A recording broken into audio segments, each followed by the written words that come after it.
Good morning to you. Here's a question. Could football finally be coming home? Oh, no. Another nail-biting victory it was, wasn't it, for England? England beating Switzerland on penalties as they now head to the semi-finals. Meanwhile, the new Prime Minister, yes, we've got one, begins the process of UK-wide renewal as he sets off to tour all four nations. Suella Braverman hits out, claiming the Conservatives deserved their defeat for treating voters like mugs. But election fever is not over yet because the French head to the polls today as Marine Le Pen looks to shake up Emmanuel Macron's government. So is that a revolution? The performance was far from perfect, but it's the result that matters. As Stephen mentioned, England win through to the Euro 2024 semi-finals with a penalty shootout win over Switzerland. We'll have all the reaction throughout the morning. You might still need that umbrella out there today. It's a case of sunny spells and scattered showers, and not too warm either. I'll have all the details coming up. Just gone 6 o'clock. I'm Stephen Dixon. And I'm Anne Diamond, and this is GB News Breakfast.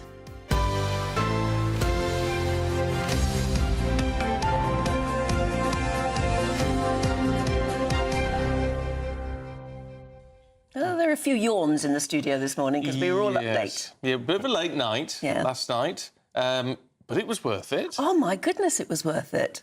I mean, I was so... When we went to penalties, I can't bear it. Going to bed. Can't bear it anymore. You didn't go to bed, though, Anne. I didn't go to bed. I watched the whole blinking thing, and weren't we impressive? I mean, we hadn't been until then. Well, do you know what? I know you two both agree on that. I actually thought we seemed a lot better. They raised it slightly. They had to, Stephen, and I think the formation changed a little bit because it helped them a little bit because it gave them a little bit more balance. But I still felt they lacked a bit of dynamism in the key areas. The movement wasn't quite quick enough. Well, Harry Kane just stood still most of it. I was going to say, look, he came off late on with the injuries to it looks like his calves. It might mean we're getting to the root of the problem here because he's been like that all throughout the tournament, and he wasn't like that last season. Because who was it? Saka kept passing to where he should have been. Yeah, the lateral movement wasn't right. He wasn't attacking the spaces that he normally attacks. I mean, don't get me wrong, he scored 2 goals in this tournament. That's not bad. Oh, yeah, no, that's why I was expecting more. But he was injured towards the end of last season. He had 3 matches he missed for Bayern Munich, and I'm wondering if he's carried that into this tournament. I mean, he must be approaching 70 games this season. That's a hell of a lot. And then, of course, he was pulled off, and that's because... Oh, don't do this to me again. Sorry, I do apologise at home for them. Sorry. I haven't done anything. But when he was substituted, yes, he'd sort of fallen into Gareth Southgate, hadn't he? I mean, it's like he sort of lost control of his legs at that point. He sort of just went like a bullet out of a gun. I think he took the drinks trolley with him, didn't he? Yeah. Just about, yeah. He said he fell over all the water bottles or something. But it's interesting how Southgate... we talked yesterday about therapy speak, didn't we? We were talking about Emma Raducanu, but we talked about... But when it comes to penalty, it's been a psychological barrier for England for generations. That's the 3rd penalty shootout England have won in my lifetime. One of those was in Euro 96. In fact, it was so long ago that Rafa Nadal's uncle took one of the penalties for Spain that day. Rafa Nadal's uncle? Miguel Angel Nadal. Well. Well, I tell you what, I don't think enough praise goes to Pickford.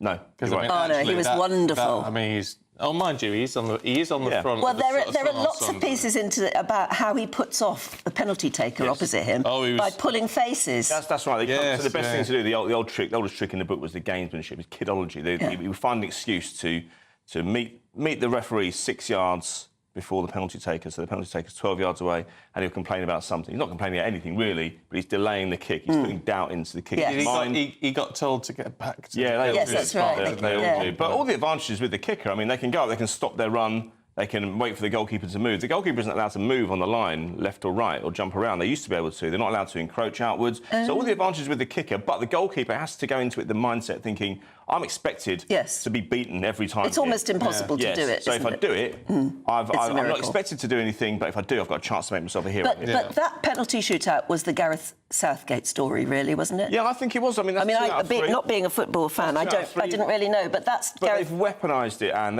he's picked the 5 penalties. Well, it was brave to take Kane off because he's a penalty taker for his club. He's very, he's exceptional. Well, it just wasn't up to it, was it? But they brought Ivan Toney on. Yeah, fantastic. I mean, what a penalty taker he is. Yeah. And so what's interesting is that they left the 5 kickers on their own.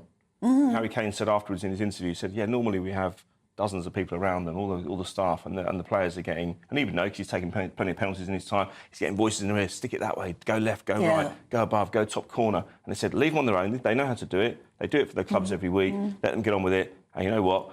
Even Pickford said afterwards, I'm looking forward to penalties. And I see a chance. No, I'm not. I don't think I can take that again. Anyway, look. But they performed. Should we head to Dusseldorf? Jack Carson is there for us. Holy Jack, have you had much sleep? Probably not. I mean, what a night.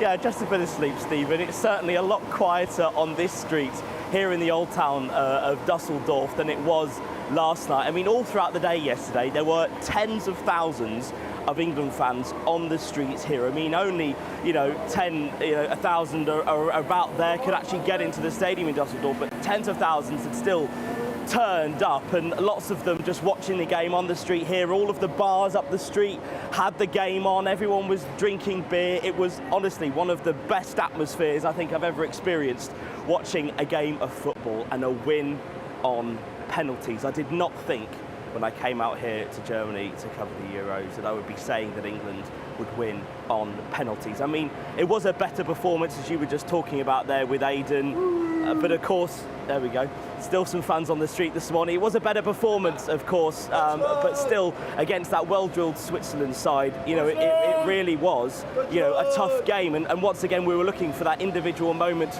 of brilliance because, of course, Bukayo Saka, who hasn't maybe turned up so far this tournament, hasn't maybe impressed really other than the first game of the group stages, once again stepped up to deliver that individual moment of brilliance, get us back on track. And here's the reaction to some England fans last night. We've won, that's all that matters. We're in the semi-finals. We're in the semis, we're going to win it. Stressful to begin with, but First half was good, and then second half, a bit mad, but we got the result, that's the most important thing. We're all Southgate lovers. We're like, you have to, he is our best English manager. He just knows what to do. Since Sir Alf Ramsey, getting her this far consistently, another semi-final. Yeah, okay, it's not inspiring football, but he gets the job done.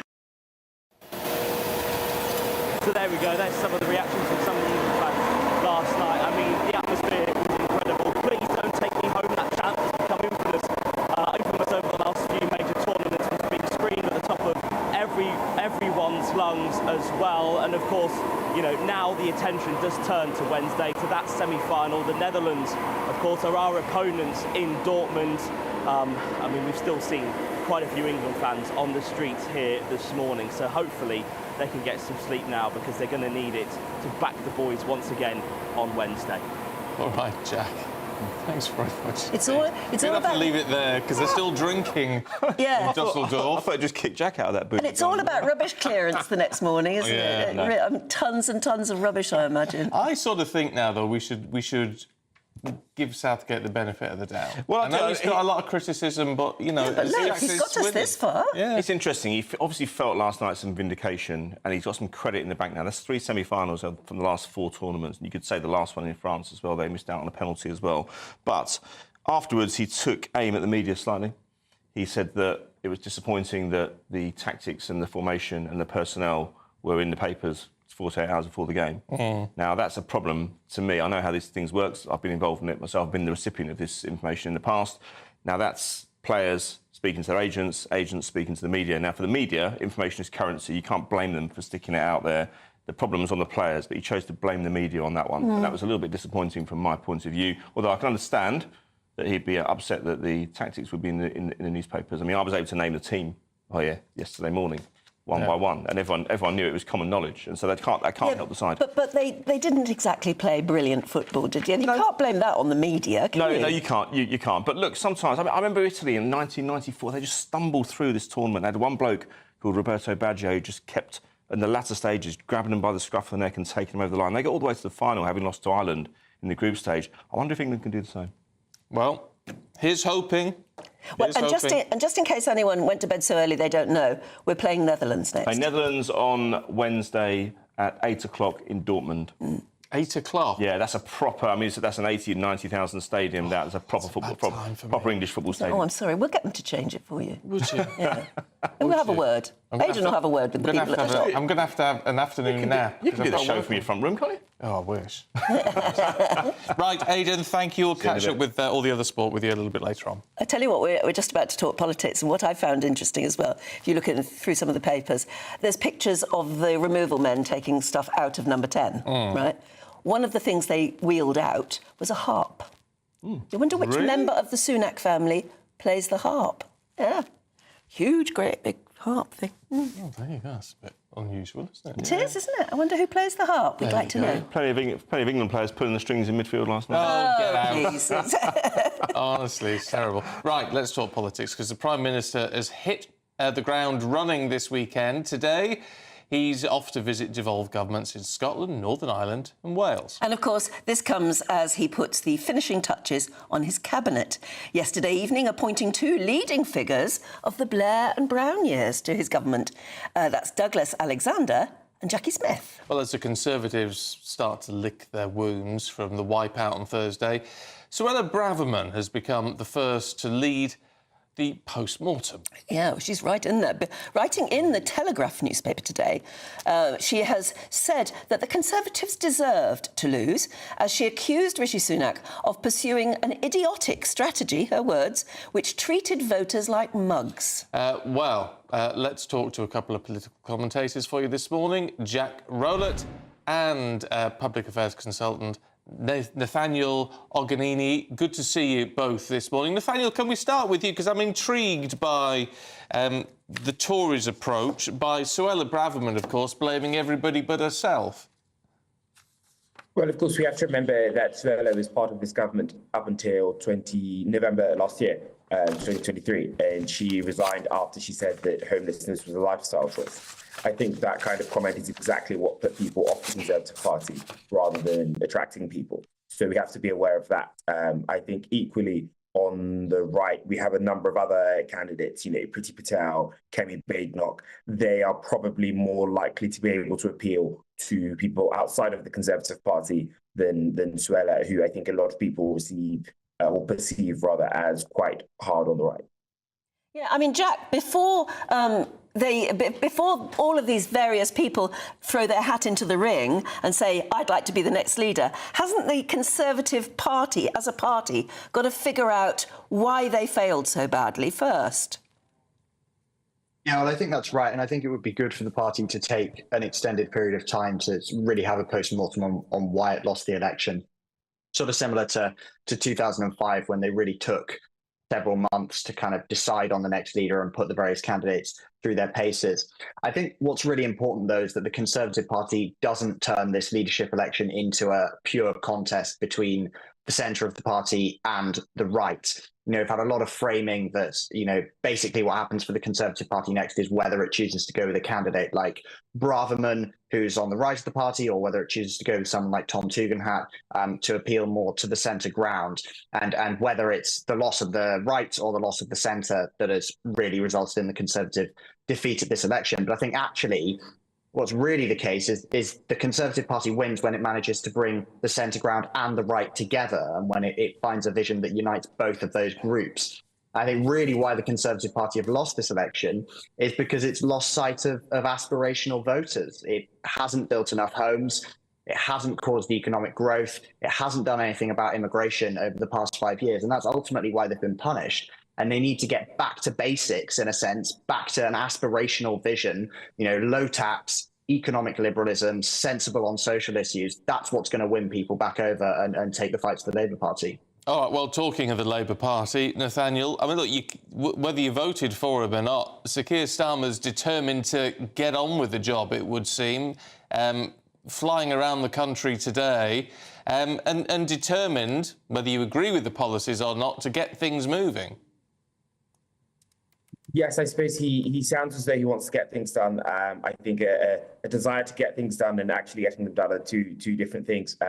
I suppose, yes, he is making some of the right noises, but I think we should be looking at his record of delivery perhaps in a few months' time rather than this. But I think it's important to note that Keir Starmer, as Prime Minister, has inherited a growing economy. He's inherited the fastest growing economy in the G7. He's inherited wages that are growing faster than inflation. And so, when the budget comes, which I think is expected in September or October, and the Labour Party are likely to raise some taxes in that. And they will say, of course, the public finances are much worse than we expected. We should be holding their feet to the fire about that. Nathaniel, he's already made some very interesting choices for cabinet positions. He's brought in a couple of old Blairites, and it is said, I mean, it's reported in The Sun and various other newspapers this morning, that he has been talking to David Miliband about coming back in some way and then being appointed as the ambassador to the United States. This is all very interesting, but how will it go down with at least half of his party?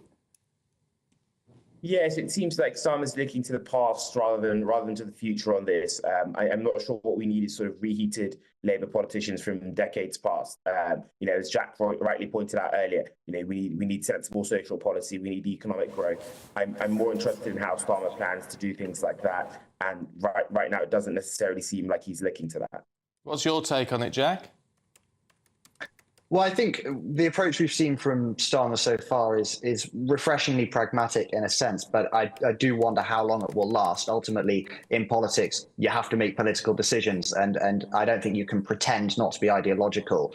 Actually, when he's deciding who he's going to put taxes up on, because I think inevitably Labour will put taxes up when, they, in the autumn, reveal that the public finances are in a worse state than they thought they'd be, because that's obviously going to happen. Are they going to put them up on people who vote Conservative, or are they going to put them up on people who vote Labour?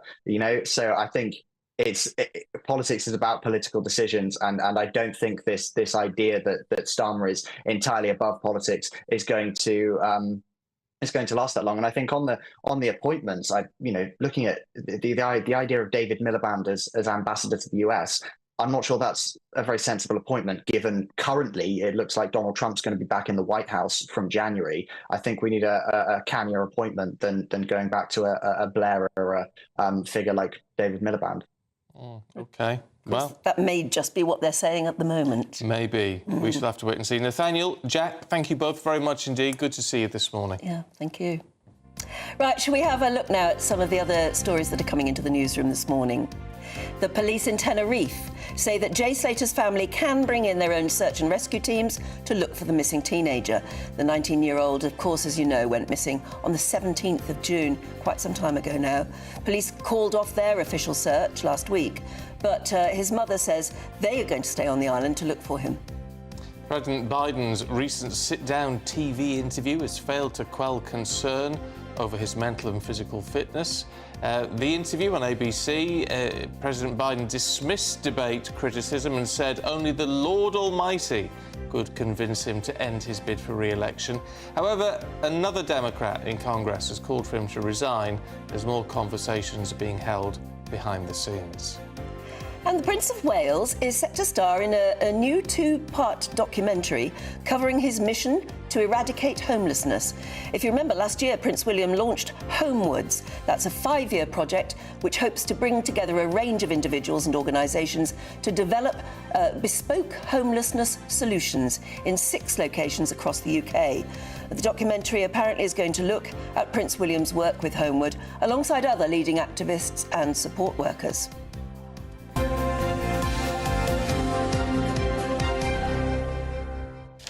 I really salute Prince William for what he's doing, and because he's using his role now, isn't he, to really try and get stuff done. Catherine's doing the same with the young development stuff, the preschool stuff, and now he's really trying to do some actual good. Yes. Making a real difference to people. I think that's fantastic, isn't it? It's what he should be doing. It's what we need the royals to do. Well, yes, and it's very much a role for the Prince of Wales, who is somebody in waiting, as it were. But they have to be useful. They can't just be somebody hanging around waiting for the big job. No.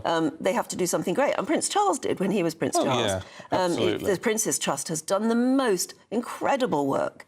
So William's got to make his mark too, and he's right to identify homelessness as one of the terrible scourges of modern day. Yeah, it's interesting. I mean, you're right, the Prince's Trust did a lot of great work. The problem is you know about it as an organisation and not necessarily exactly what was being achieved as a result. I think with these sort of say, smaller projects, if you like, where it's specifically about an issue, perhaps we'll be able to sort of monitor what happens as a result. But so it's a slightly different approach, but I really, really like the fact he's getting on with it. And, of course, he was at the Euros last night. Yes, he was. Yeah. I was quite intrigued by the fact that they didn't show a lot of him in the footage. I wonder if that's an agreement. Yes, maybe it was, because he knew that last time he watched England play, his face showed it, the disappointment that we were all feeling at the time. Until the last minute. But, yeah, they showed him at the end and he did what everybody did. Every England supporter went absolutely bonkers and it was lovely. It was nice. And then it was nice to see him He there. met the team in the tunnel afterwards. Oh, did he? And apparently there's a picture of him absolutely embracing Saka. He probably embraced them all. And I think that's wonderful as well. Yes, we didn't leave it to the last minute for everything. Yeah. Well, there you go. I know. That's England for you. It's excruciating, isn't it? Oh, right. Look, if you thought all the election stuff was over... Well, sort of. Yeah. There's significant elections in France. It's the final round, the second round of parliamentary voting today in what is proving to be a historic election for the French. Yeah, because it's mind-boggling. It's a great wave of change again. This is the first time that Marine Le Pen's National Rally party has had a realistic chance of actually running the government and taking outright control of the National Assembly. Let's talk to former French diplomat Francois-Joseph Sichuan. Good to see you this morning. Morning. What can we expect today? So first, as you said, it's a really historic moment for French politics. I mean, it's the first time the far right has come first in national parliamentary election, and at the end of polling day today, the far right is likely to be the biggest party in the French Parliament. So this is something quite big. Now, they have made real progress, the far right, over the past few years and few months, to the point that they might very well become the first political party in the French Parliament.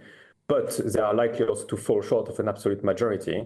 And they faced literally the whole of the rest of the political spectrum against them between the first round and the second round. So the most likely outcome is quite simply a hung parliament with a dominant far right. And this is something quite unusual for the French parliament, to say the least, and that will be very, very difficult to manage for the government and for President Macron as well. Yeah, I mean, well, President Macron obviously bet on this not happening like this way. He called the election as a snap election, and this must be quite a shocking result for him. Yes, absolutely. I think he made a gamble 3 weeks ago when he called the election, and this gamble has backfired spectacularly. And I think, he called the election on the back of very bad results from the European elections on the 9th of June. And I think he thought that was a good moment to call a national election after this result. And his gamble has not worked. I think one of the results also that we are likely to see tonight, when the result come out, is his party becoming third in the French Parliament, perhaps around 100 MPs. So that would be a really hard defeat. And I think we can almost say this is, at the beginning of the end of what we call Macronism, which is this political platform that President Macron created when he was first elected back in 2017, and which goal was actually to provide the French electorate with an alternative from the far right and the far left. And I mean, look where we are today. It backfired completely, and his party is going to come third in a major national election. So it's a big setback for the president. I mean, it does seem remarkable, though, what is going through the minds of these people, because it seems very similar to what happened here with Rishi Sunak, calling it, and everyone says the timing of the election here was very badly judged. Anyone with an ounce of sense or a gram of sense for you would have looked at what Macron was facing and said, don't call one now. The electorate have already had their say and seem to be stacked against you. Yes, absolutely. But I think, it's one of the characteristics, I think, of the Macron approach to these kind of things, is to take decisions in quite a lonely way, or at least with a very few group of people around him in his private office. And these people are actually under fire now because they persuaded him or encouraged him to call this election, and clearly it's not going to work. But you know, the president and his allies, I think, realized pretty quickly that things were not going the way they were planning to go, and what happened, and we've seen that in the past few days, is essentially all other political parties from the left to the center right allying themselves against the far right.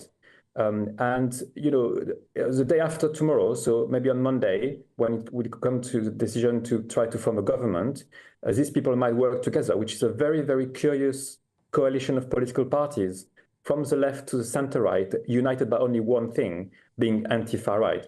And I think, this kind of political shenanigans, that is not going to go down well with the electorate of Marine Le Pen and perhaps a wider part of the electorate as well, who don't agree with this kind of political shenanigans at the moment. Yes, well, we certainly know about political shenanigans. Thank you so much. It's lovely to talk to you this morning. Thank you. Thank you very much. Don't we just... But honestly, if you get hammered in one set of elections and you think, I'll tell you what, I'll call an election. There must have been a reason. Yeah, but I can't imagine what it was. No. Maybe Rishi Sunak rang him up and said, you ought to call a snap election now. Yeah. My instinct is good. Yeah. Except that it sort of wasn't. There you go. Right, so we see what the weather's going to do for you today. I think you might still need your brolly. Here's Catherine. A brighter outlook with Box Solar, sponsors of weather on GB News. Good morning, welcome to your GB News weather update from the Met Office. It's a case of sunshine and showers, still feeling rather cool today, but it's going to be an unsettled start for some of us on Monday. But back to this morning, there's some mixed of sunny spells, but also some showers. They're fed in from the west, they're moving their way eastwards, turning heavy at times, possibly thundery across parts of southern Scotland into northern England and central England as well. Drier further across Scotland, still with a few showers, but some brighter spells here too. We've got lighter winds around as well today, so that will help lift the temperatures just slightly, 18, possibly 19 degrees, and feeling a touch warmer in Scotland too. As we go through Sunday evening, showers still continuing for many of us, but they'll start fading away. So across Scotland, many places further towards the east, seeing a few showers. Some late evening sunshine coming into the west, across Northern Ireland, northern parts of England as well. Sunshine and some heavy showers still continuing, but there will be some late sunshine in between here, with a few showers still breaking out, but they'll generally start fading as we go through this evening, and more so overnight Sunday into Monday. So clearer spells developing more widely, cloud melting away, and that will allow for some mist and fog patches to develop underneath the lighter winds, but also allow temperatures to fall. So it actually is going to be quite a fresh start to Monday morning. Temperatures in the towns and cities holding up, but in rural spots possibly dipping into the low single figures. To start Monday, it's generally a fresh start, but a bright start out there for most of us. Plenty of sunshine on offer first thing, but we'll start to see cloud building in from the west with outbreaks of rain here, so it's going to be quite a damp start here. Showers affecting northern parts where they could be heavy, possibly thundery, with temperatures around 19 or 20 degrees. Bye-bye. That warm feeling inside from Boxed Boilers, sponsors of weather on GB News. But pinch yourself, and you have to understand it is July. It just doesn't feel like July, does it? But I had also to bring in all my patio cushions, and they're all on those, the low energy heating things to try and get them dried out. Oh. My beautiful patio cushions, which I neglected to bring in, and then it suddenly started to pour. It's been terrible the last couple of days. I can't believe it's July. Ah, dear, well, there you go. Summer has gone. Time, though, this might cheer you up. Time for the Great British Giveaway now, and your chance to win our biggest cash prize so far, which is an incredible £30,000. Which is totally tax-free, which means that you'll get the lot to do with whatever you like. Here's all the details you'll need for a chance to become our next big winner. Summer could be a scorcher, with your chance to win £30,000 cash, our biggest cash prize to date. It's totally tax-free, which means you get to spend every single penny however you like. What plans would you make with an extra £30,000 cash in your bank account? Take your family on the ultimate holiday, buy that treat that's always seemed out of reach, or just put it in the bank for a later date. However you'd spend it, make sure you don't miss out. For another chance to win £30,000 in tax-free cash, text cash to 63232. Text costs £2 plus one standard network rate message. You can enter online at gbnews.com/win. Entries cost £2, or post your name and number to GB07 PO Box 8690 Derby DE1 9TT. UK only. Entrance must be 18 or over. Lines close at 5 p.m. on the 30th of August. Please check the closing time if listening or watching on demand. Good luck. Yeah, best of luck to you. Still to come, we'll take a look at the latest news from Wimbledon in all the sport with Aidan. That's next.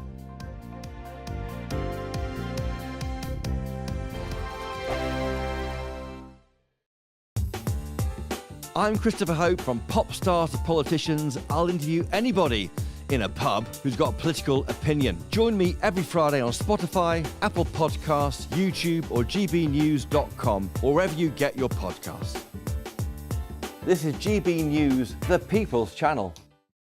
In the GB Newsroom, we bring you the news as it happens. With our team of dedicated journalists across the UK, GB News brings you accurate reporting of the day's topical agenda. When the news breaks, wherever and whenever it's happening, we'll be there. This is GB News, the People's Channel, Britain's news channel. Good afternoon, Britain. Weekdays from midday. Prince Harry, he's been opening up about the death of his mother, Princess Diana, while speaking to the founder of Armed Forces charity, Scotty's Little Soldiers. Well, the Duke of Sussex joined 50 children who were being supported by the charity and urged youngsters to open up about their grief, saying, if you suppress it forever, it will eat you away inside. Well, let's speak to our royal correspondent, Cameron Walker, who joins us in the studio. Cameron, Prince Harry has spoken quite a lot about grief and bereavement from his mother's passing and the trauma he had. Did he say anything new that we haven't heard before? And the difference here was, instead of kind of talking about himself, which clearly we've heard a lot of in the last 3 years from Prince Harry with his memoir Spare and the Netflix series, I could go on, he was putting the spotlight back on the charity and on Nikki and her story.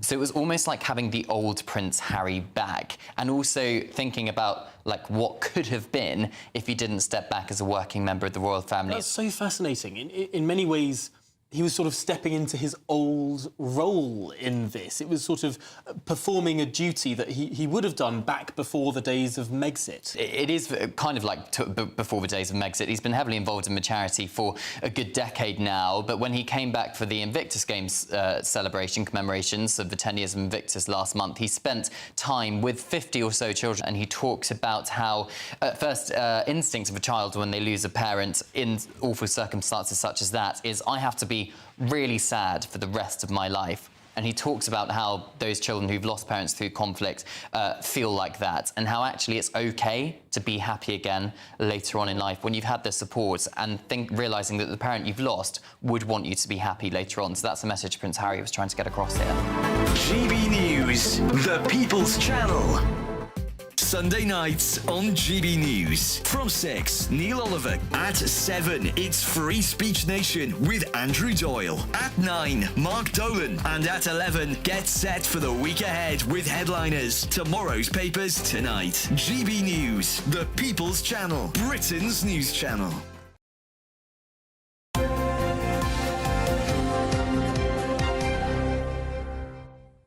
Wilhelmina's been in touch. Oh, yes. Says, it surprises me that in the cash giveaway, the voiceover artist says £2. I'm not sure the younger generation know what a quid is. Interesting. They do. Do you think they do? Yeah. No, I think it's just us older people who use the word quid. Really? Yeah. Couple of quid?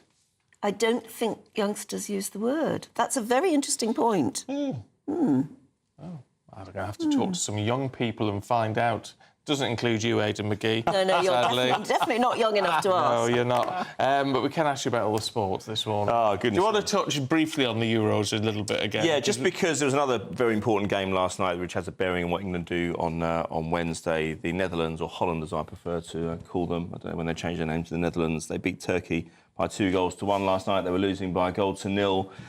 They turned it around in the second half, but Turkey gave them a really stiff examination in that last 15 minutes or so. They put them really, really under pressure. And the Netherlands, or Holland, as I say. But the Netherlands is quite a strong side, isn't it? Yeah, they are. I mean, they blow hot and cold in tournaments.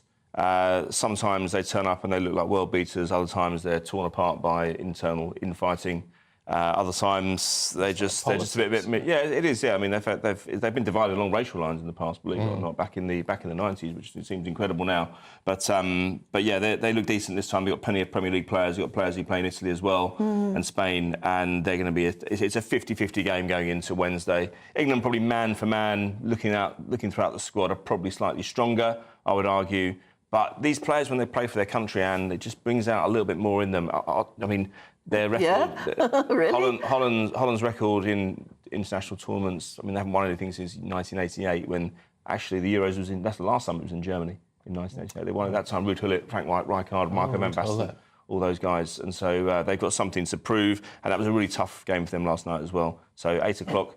Wednesday in Dortmund. Dortmund is a huge stadium, but it's like an English football stadium. You're going to see a terrific atmosphere there, no question about it. All right, let's set you two off then with a bit of Andy Murray, because he's played his last match at Wimbledon. Well, I was in Southfields last night, which is only a few minutes' walk from the All England Club, and there were lots more people in the pub last night because they were due to watch Murray and Raducanu in the mixed doubles, and they thought, well, we can't do that now, so we're going to go down to the boozer and watch England. But I mean, I don't know who within her camp advised that it was a good idea to take this match in the first place. Well, exactly. Should not have been I mean, just to explain the history of this. Apparently, Andy Murray sort of got hold Rangara or something, whatever, and said, wouldn't it be fun to play in the mixed doubles together? Yeah. And as you would expect, she was bowled over by the idea and said, yes, she'd love to. Enthusiastic to start with, wasn't Yeah. And then yesterday morning, we were told, I think, or maybe it was the day before or afternoon, I don't know, but she said she sort of issued a statement saying that she woke up that morning with a stiff wrist. And she's had surgery, though, Anne. I mean, that's quite common. He had surgery 10 days ago on his spine. Yes, he did, but I mean... And he is the king of Wimbledon. Yeah, he is the king of Wimbledon, but it's the longest goodbye ever. I mean, he had tears on centre court on Thursday. Yeah, but they delayed the schedule, She'd agreed to do it. They delayed the schedule. Yes, she did, but she shouldn't have... if you've got stiffness in your wrist, it's a medical issue, she's got half a chance of winning this tournament. She's done nothing in 3 years. Come on, she's got to get... She's got to look after number one. Of course you have, yeah. Andy Murray would have done exactly the same, let me tell you. I wonder. And also, you know, Andy Murray... She snubbed the king of Wimbledon. She said she was going to play, and it would have been... He'll still get a statue. It would have been a terrific... No, that's not the point. Who does she think she is? Someone who could win. I think she's... Look, she's in... I don't think she banked on getting into the second week of Wimbledon for a start, and I think if you've had wrist surgery, that's very serious. She's had some real difficult problems on and off the court over the last 3 years. I think she's been badly advised in lots of ways. She suddenly sees a bit of light at the end of the tunnel, and I think you just have to be ruthless. Andy Murray had tears on centre court on Thursday. They delayed the schedule as long as possible, which they wouldn't have done for any other player, to allow him to compete on Tuesday, which he didn't quite make the cut for. He played on it earlier in the week. You know, I think his mother looked more, when she went on last night and said astonishing in response to a commentator saying it was astonishing that Emma Raducanu pulled out. I think she was more angry on his behalf than he was himself. He looks like a snub from a young girl. I mean, their top banner of the Sunday Telegraph, Raducanu stuns Murray. And he is said to be devastated because he wanted it to be his swan song. And clearly, the crowd would have absolutely loved it. Andy Murray's a man of integrity, don't get me wrong, but I think that if the boot had been on the other foot and he has a chance of winning a Grand Slam tournament, especially one as prestigious as Wimbledon, and he sees that this moment in the schedule is standing in his way, I'm sure he would have done the right thing and pulled out. I'm shattered. But then he wouldn't have got all the criticism. I'm shattered by it. I really am. Really? I was looking forward to it. I mean, just speaking as a fan, I was looking forward to it, but also I just see it as a giant snub from a young girl who's got a future ahead of her, yes. But, I mean, he's the king of Wimbledon. Can she win you back? And he's retiring. She goes and wins it, will she win you back? No, I'm not rooting for her anymore. I'm so sorry. But I was yesterday, I was so keen and absolutely behind her. And now this, to me, this is like Rishi Sunak going back from the D-Day beaches early. To me, it is. I think it's unforgivable snub. And you wouldn't have seen the football otherwise, would you? No. In fact, I do remember thinking which one would I watch, and I would have definitely watched Raducanu and Andy Murray playing together. It would have been magic. Why should she sacrifice her chances on the altar of Andy Murray? But you wouldn't see it as the altar of Andy Murray. You think how exciting, what an incredible exhibition match it would have been. She's on centre today at 3:30. That's a massive match today. I'd be very interested to see how the crowd thinks of her now. Oh, I don't think she's going to get booed on centre court today. I'd be absolutely shocked at that. I really would. I'll write to the BBC if so. If I was sitting in the crowd, I'd be thinking... But Cam Norrie's out in 3 sets against... I'm not going to say it, but I'd be thinking of it. No, I wouldn't boo anyone. I don't think that's fair. No, but I can't. I might sit there looking very stony-faced if I was there. Just to run through... I'm absolutely shattered. Maybe I'm just being overdramatic. I'm sure I am. Everybody at home probably saying I'm being overdramatic, but I don't think I am. I think this was big. So she plays Lulu's son today at 3:30 on centre. Cam Norrie lost in 3 sets to Alexander Zverev, which was disappointing. That's sad. And Djokovic got through in 4 sets last night. Alcaraz is in action tomorrow. Yeah. Okay. Or Alcatraz, as I nearly called it yesterday. Right, well, we shall console Anne over the next couple of minutes, and then we'll be back with Emma Wolf and Andy Jones to take us through the papers. That's in a couple of minutes.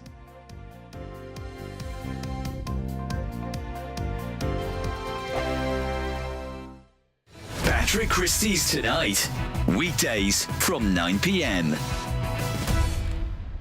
The mystery surrounding the disappearance of flight MH370 has perplexed the planet now for 10 years. And now all of a sudden researchers at Cardiff University have piped up and said, oh, we heard a beep. Aerospace engineer, founder of MH370search.com is Richard Godfrey. Richard, are we going to find this thing? The new research is much more thorough and gone in much more detail. It is picking up acoustic waves under the water. It's not conclusive, but it's a good step forward. Is this a cover-up job of epic proportions? Do you think something quite sinister happened to this plane? Because it is all very odd. I think you're right. It is all very odd. It is, we have a lot of data, but we don't have the final analysis, and we won't until we actually find the wreckage. The Indian Ocean is a huge place, 77 million square kilometers. When we find the plane, we can recover the flight data recorder, the cockpit voice recorder. We can learn a lot more. Do you think someone might have shot it down? No, the plane flew until it ran out of fuel. The plane was perfectly in working order. There was an active pilot right until the end. So my only theory at the moment is the captain of the plane actually committed a hijack of his own plane. But until we find it, we won't be able to prove that. We are potentially a step closer now to knowing and to one of the greatest mysteries of recent times anyway, finally being solved. There's aerospace engineer there, Richard Godfrey. Thank you. Britain's election channel, the People's Channel. Good afternoon, Britain. Your lunchtime update on the stories that matter across the UK. From breaking news and insightful analysis, inspiring stories and lively debates. You're comparing yourself to a former Prime Minister. Which is it? Stay informed, stay updated, stay entertained. I just don't know how anyone would not want to be there. Every weekday from midday. We are Good Afternoon Britain, only on GB News. Britain's news channel. Hi there, I'm Michelle Jubilee, and I'm going to take a second to tell you all about my show, Jubes and Co. We start off with the issues of the day. We then bring in both sides of the argument. We get rid of the disrespect And then you throw me into the mix, and trust me, I'll tell it exactly how it is. And then, of course, the magic ingredient, you at home. We mix it all together, and what have we got? In my opinion, the best debate show in town. Monday to Friday, 6 till 7 on GB News, Britain's news channel.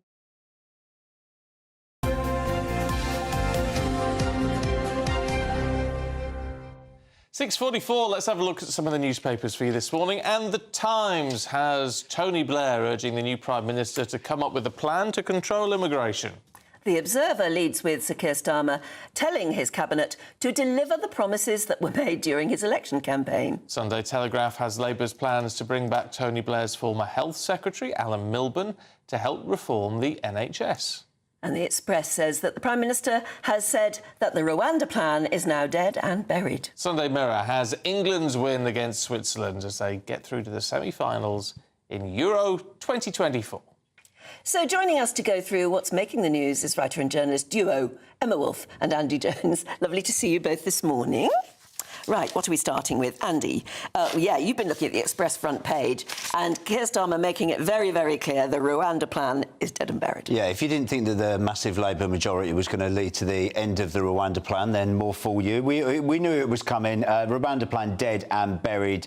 On his first full day, that's pretty much the first thing he said. He said no more gimmicks on immigration. He wants hard plans of going out and fighting these people smuggling gangs wherever they are. I don't know quite how possible that's going to be, and I don't know quite how possible that is if Le Pen gets in France, because I don't think she's going to be in a hurry to keep migrants in France or be able to send them here. No, she's not going to be very keen. One of the most damning things, I mean, it's easy to sort of attack the Labour government about this already and say, oh, we needed this deterrent. But one of the most damning things from the story, which I thought should have been the headline, was that the Labour government went to release all of the detainees that were about to be sent to Rwanda. They were told there were 220 detainees. When they got there were only 2 because Rishi's government had already released them all. They did. And so this whole foolishness of it's a deterrent, we're going to be sending people, the Rishi government, Conservative government, knew that they weren't going to be able to send in anyway. They're already releasing the very people that we've paid hundreds of millions of pounds to build this system, waiting for them in Rwanda. Yeah, I mean, that beggars belief, doesn't it? Well, yeah, and that was about a week ago they were released. I think there's quite a lot of anger amongst people who feel all of that money has been wasted and it hasn't built to anything. It hasn't... I mean, there's an indication that we will get some of it back, isn't there? Some of the money that I think was going to be ongoing, maybe. And I was debating with a Labour person yesterday who said, oh, but we're not going to be spending another 200 million. So we're in this position where, well, we're not going to be spending more millions. And, you know, and what... But, I mean, what is the plan beyond... Couldn't you say Rishi Sunak sort of pinned his career on being able to fly somebody to Rwanda? Well, But Keir Starmer now, in throwing it out, is also pinning his reputation because he's saying the way to do it is to smash the gangs. Well, we have to see that from him. But he's repeatedly said this phrase about smashing the criminal gangs. I think Le Pen coming in could be a good thing because then the borders will be tightened in France, then therefore, you know, not so many will come through. So we have to see what happens with Europe in a sort of wider sense. But what is the plan? Because at the moment, it's why can't we get control of our own borders? You know, it isn't about... And there are many... We're an island as well. I mean, we should have far stronger power over our borders than pretty much anyone else in Europe. Given France nearly £1 billion, I mean, probably around £500 million for almost no result. And, you know, and there are many, many people waiting to cross now saying, brilliant, your Labour government are in power and will get us off the ride. Well, that was reported in the Telegraph, wasn't it, the other week? But, I mean, it's circumstantial. But they're not idiots, these people smugglers. But also, it's got to be about the people smugglers. If they're in Calais, they're already well on the way anyway. They were coming with the Rwanda threat or not. These aren't people who literally arrived in the last 10 minutes. But just 14,000 people have arrived on small boats in the last 6 months for this year. And I think it's good to point that out because I'm more worried or more concerned, or I think we should be addressing also net migration and look at the figures being over 1 million. Yeah, 750,000 a year. That is different to boatloads, which it looks more dramatic that you can see the boats and Nigel can go out into the channel and do that kind of thing. But actually, 14,000 is a very, very as a drop in the ocean. I'm sorry to use the pun. Yes, compared to the people were actually technically allowing it. Compared to our actual migration policy. You're absolutely right. And the other fundamental problem, of course, is they're not coming here just for the benefit benefits their company No. because there is so little admin that they need to do before they can work, and there is so much plentiful black market work. You can just arrive, get a job in a beauty parlour, takeaway, whatever it is. I worked in frontline immigration for 18 months in my, around about 20 years ago, and I also worked reporting from refugee camps in Europe and Africa. The biggest driver is social media, the kind of lifestyles, the glamour that we project out, and also the plentiful black market work. But as well as the black market work, Andy, you can also very quickly get on universal credit, job seekers out, all of that stuff, because it's all virtual now. It's literally just, when we talked a few weeks ago about the Bulgarian gangs, 54 million. claiming millions of pounds, because they were never seen. They never went to a job centre and actually had to say, I am a person. They were just claiming it for multiple identities. 54 million. They got away. A gang in North London took £54 million, and they got this big thing of saying, they got a combined 25 years. They got about 3 years each. And that should have been a story that led the whole national news for months. But everything that you're saying points to a very simple solution. There's a lot that can be done within our own borders to tighten things up. Of course So maybe he's going to do it. Well, who was it who relaxed all these rules? It was Labour. I know that's irrelevant matter. Yeah, but Tony Blair is now advising him and saying the first thing you've got to attack. The Conservatives have 14 years to tighten them up again, and I'm not sure that they did a very good job of that. No, but by ceding control to courts like the ECHR, you've effectively said, our laws aren't sovereign, our borders aren't within our own control. So this kind of stuff does matter, I'm afraid. All right, let's have a look at the Sunday Telegraph, Emma. Yes. Because there's a whole host of people coming back into government. Alan Milburn, it looks like, is going to be one to reform the NHS. Yeah. Jackie Smith. Jackie Smith, so she'll be elevated. She'll be in the Lords. Is she already in the Lords? No. Don't know. No, she's being elected. Douglas Alexander, interestingly, has been re-elected as an MP. Yeah, which is interesting. And some of them, one feels, they know what they're talking about. The grown-ups are back in the room kind of thing. They're not new faces, they're old faces. But they have experience, back again. and that's important. Whereas the shadow, the cabinet, and the now cabinet, is all just the shadow kind of moving through and becoming... Anyway, yes, Alan Milburn, who was the Health Secretary from 1999 to 2003 under Tony Blair, a major kind of Blairite reformer and ally. He has been advising Wes Streeting and his team, our new Health Secretary. He's been advising him and his team. And it looks like this could be a sort of a fresh look at the NHS and much more involvement for the private sector, which I think a lot of people think is a good thing, and a lot more sort of consumer choice. So, look, the NHS needs reform in some shape or form. We can argue endlessly about how that is, but there is a lot that can be done in terms of private provision, because we know that, you can refer people and they can get seen and you can get moving on the waiting list and things like that. Yeah, Milburn as well, he's not a classic old Labour lefty either. I mean, he's someone that has been quite big on careful privatisation within the NHS, patient choice. Yeah. I feel like having someone with experience when the NHS is in crisis is a smart move.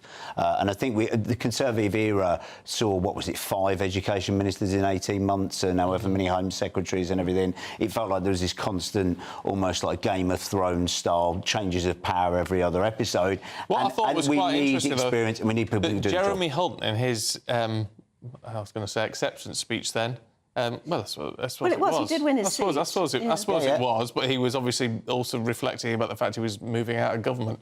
But he was quite hopeful about the state of the NHS and saying, Labour is a party that can do more than the Tories can within the NHS. Yeah, and I think that when Wes Streeting about a year ago said, it can't be a sacred cow, and it doesn't mean that we're giving up on the idea of free healthcare if we involve the private sector more. I mean, a lot of people can see there is provision there, and we need to, if we're going to get anything moving. We have to have private sector technology in the NHS. We have fabulous life-saving technology in the NHS. There used to be to any doctors, any nurses, any admin staff at the NHS, the amount of hours wasted because the admin technology, anything from like swipe cards, waiting for things to print, they stood around waiting for files to appear.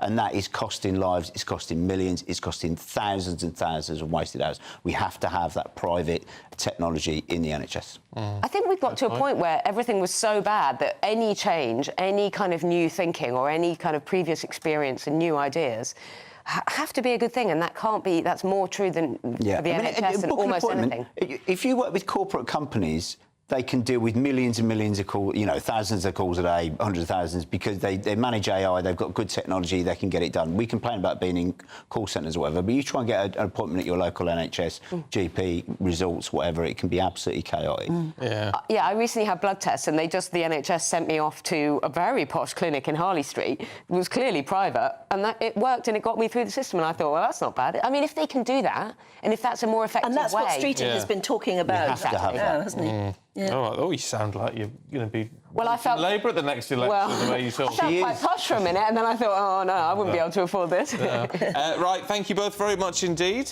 We'll see you a little bit later on. Time for the weather. It's Catherine.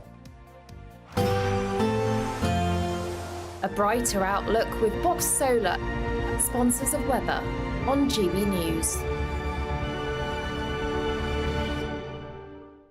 Good morning, welcome to your GB News weather update from the Met Office. It's a case of sunshine and showers, still feeling rather cool today, but it's going to be an unsettled start for some of us on Monday. But back to this morning, there's some mixed of sunny spells, but also some showers. They're fed in from the west, they're moving their way eastwards, turning heavy at times, possibly thundery across parts of southern Scotland into northern England and central England as well. Drier further across Scotland, still with a few showers, but some brighter spells here too. We've got lighter winds around as well today, so that will help lift the temperatures just slightly, 18, possibly 19 degrees, and feeling a touch warmer in Scotland too.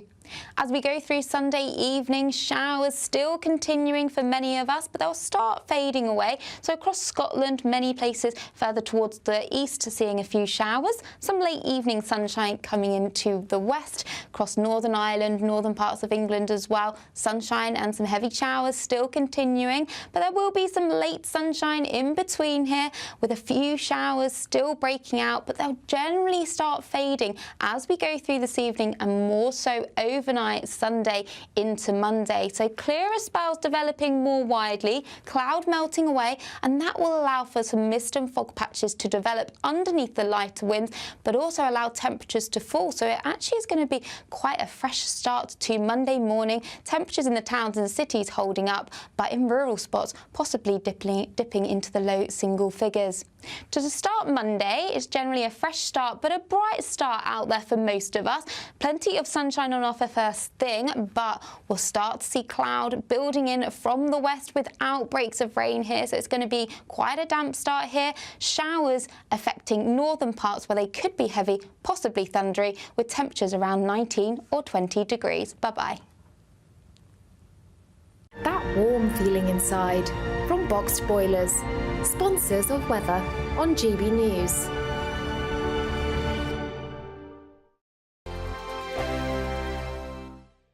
£30,000 in cash has to be won. It's our biggest cash prize so far, and it could be yours. Phil was a winner. Listen to what he says about winning the Great British Giveaway. Hi, my name's Phil Cox. I just looked at my account and thought, oh my God, yeah, it's true, it's gone into my account.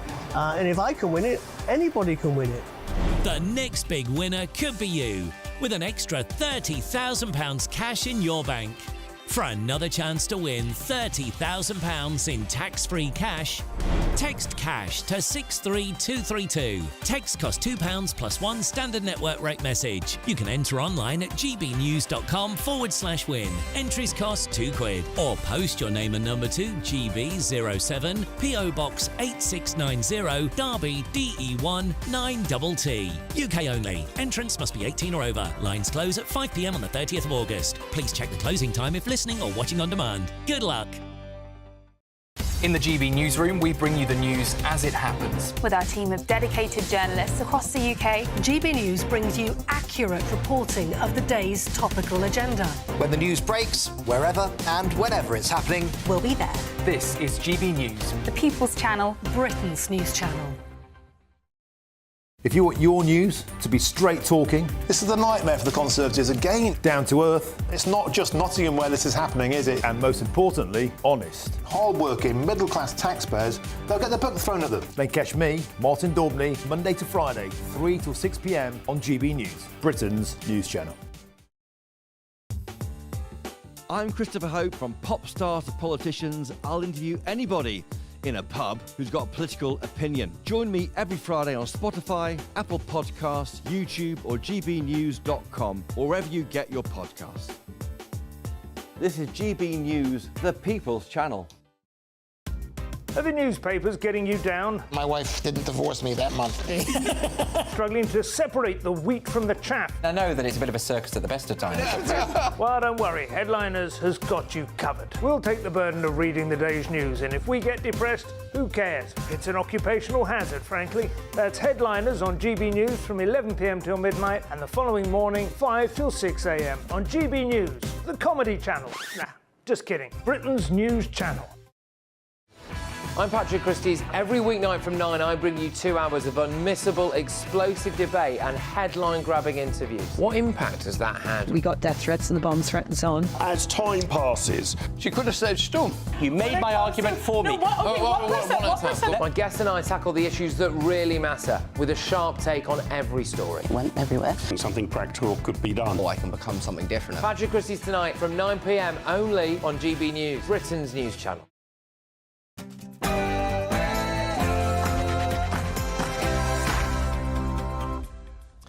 Good morning to you. Could football finally be coming home? I dare ask the question. It was another nail-biting victory for England. Yeah, they beat Switzerland on penalties, so now they're heading to the semi-finals on Wednesday.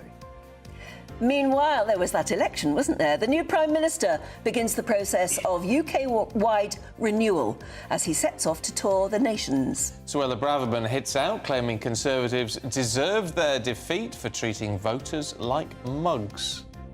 But election fever isn't over yet because the French head to the polls today as Marine Le Pen looks to shake up Emmanuel Macron's government. Is that a revolution? Summer events are in full swing. Look at it. But should we expect the wet weather to disappear anytime soon? You might still need that umbrella out there today. It's a case of sunny spells and scattered showers, and not too warm either. I'll have all the details coming up. The performance was far from perfect, but it's the result that matters. As Stephen said, England win through to the Euro 2024 semi-finals with a penalty shootout win over Switzerland. We'll have all the reaction throughout the morning, both at home and live from Dusseldorf. That we will. It's just gone 7 o'clock. I'm Stephen Dixon. And I'm Anne Diamond, and this is GB News Breakfast.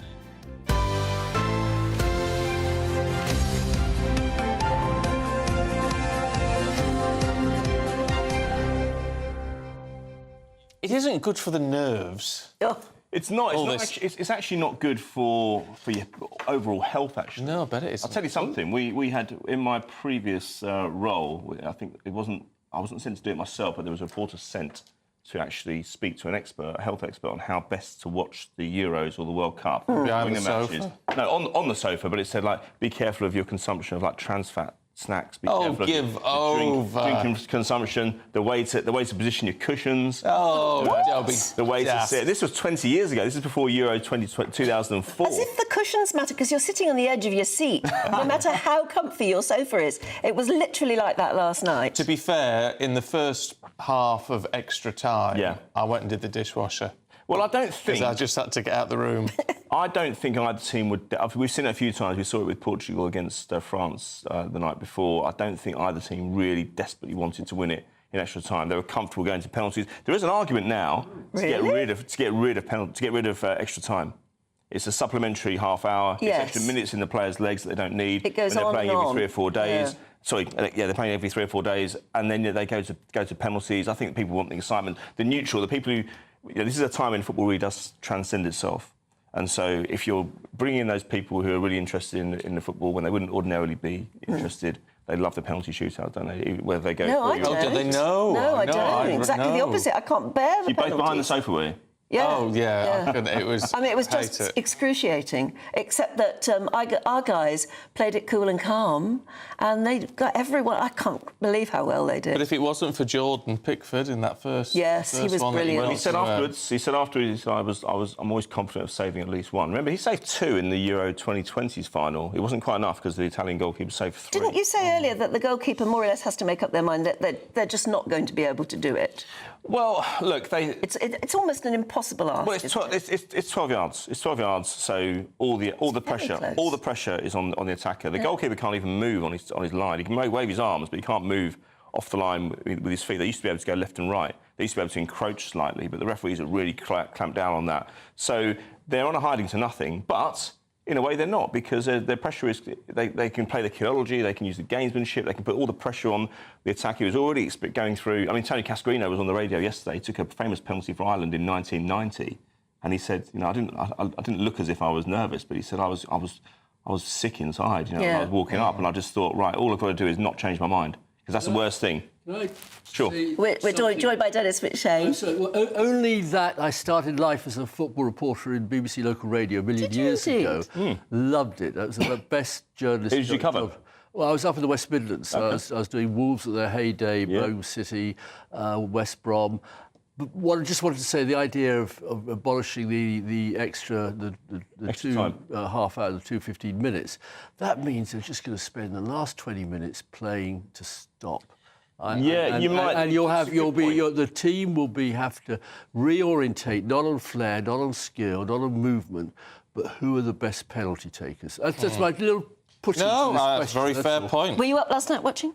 Oh, for God's sake, of course I was. Of course you were, yeah. There you go. Brilliant. Right. Another win. Let's leave you two and head straight to Dusseldorf. Should we go? Jack Carson has been hanging about with the late drinkers and the street cleaners this morning, haven't you, Jack? Anyone still going over there?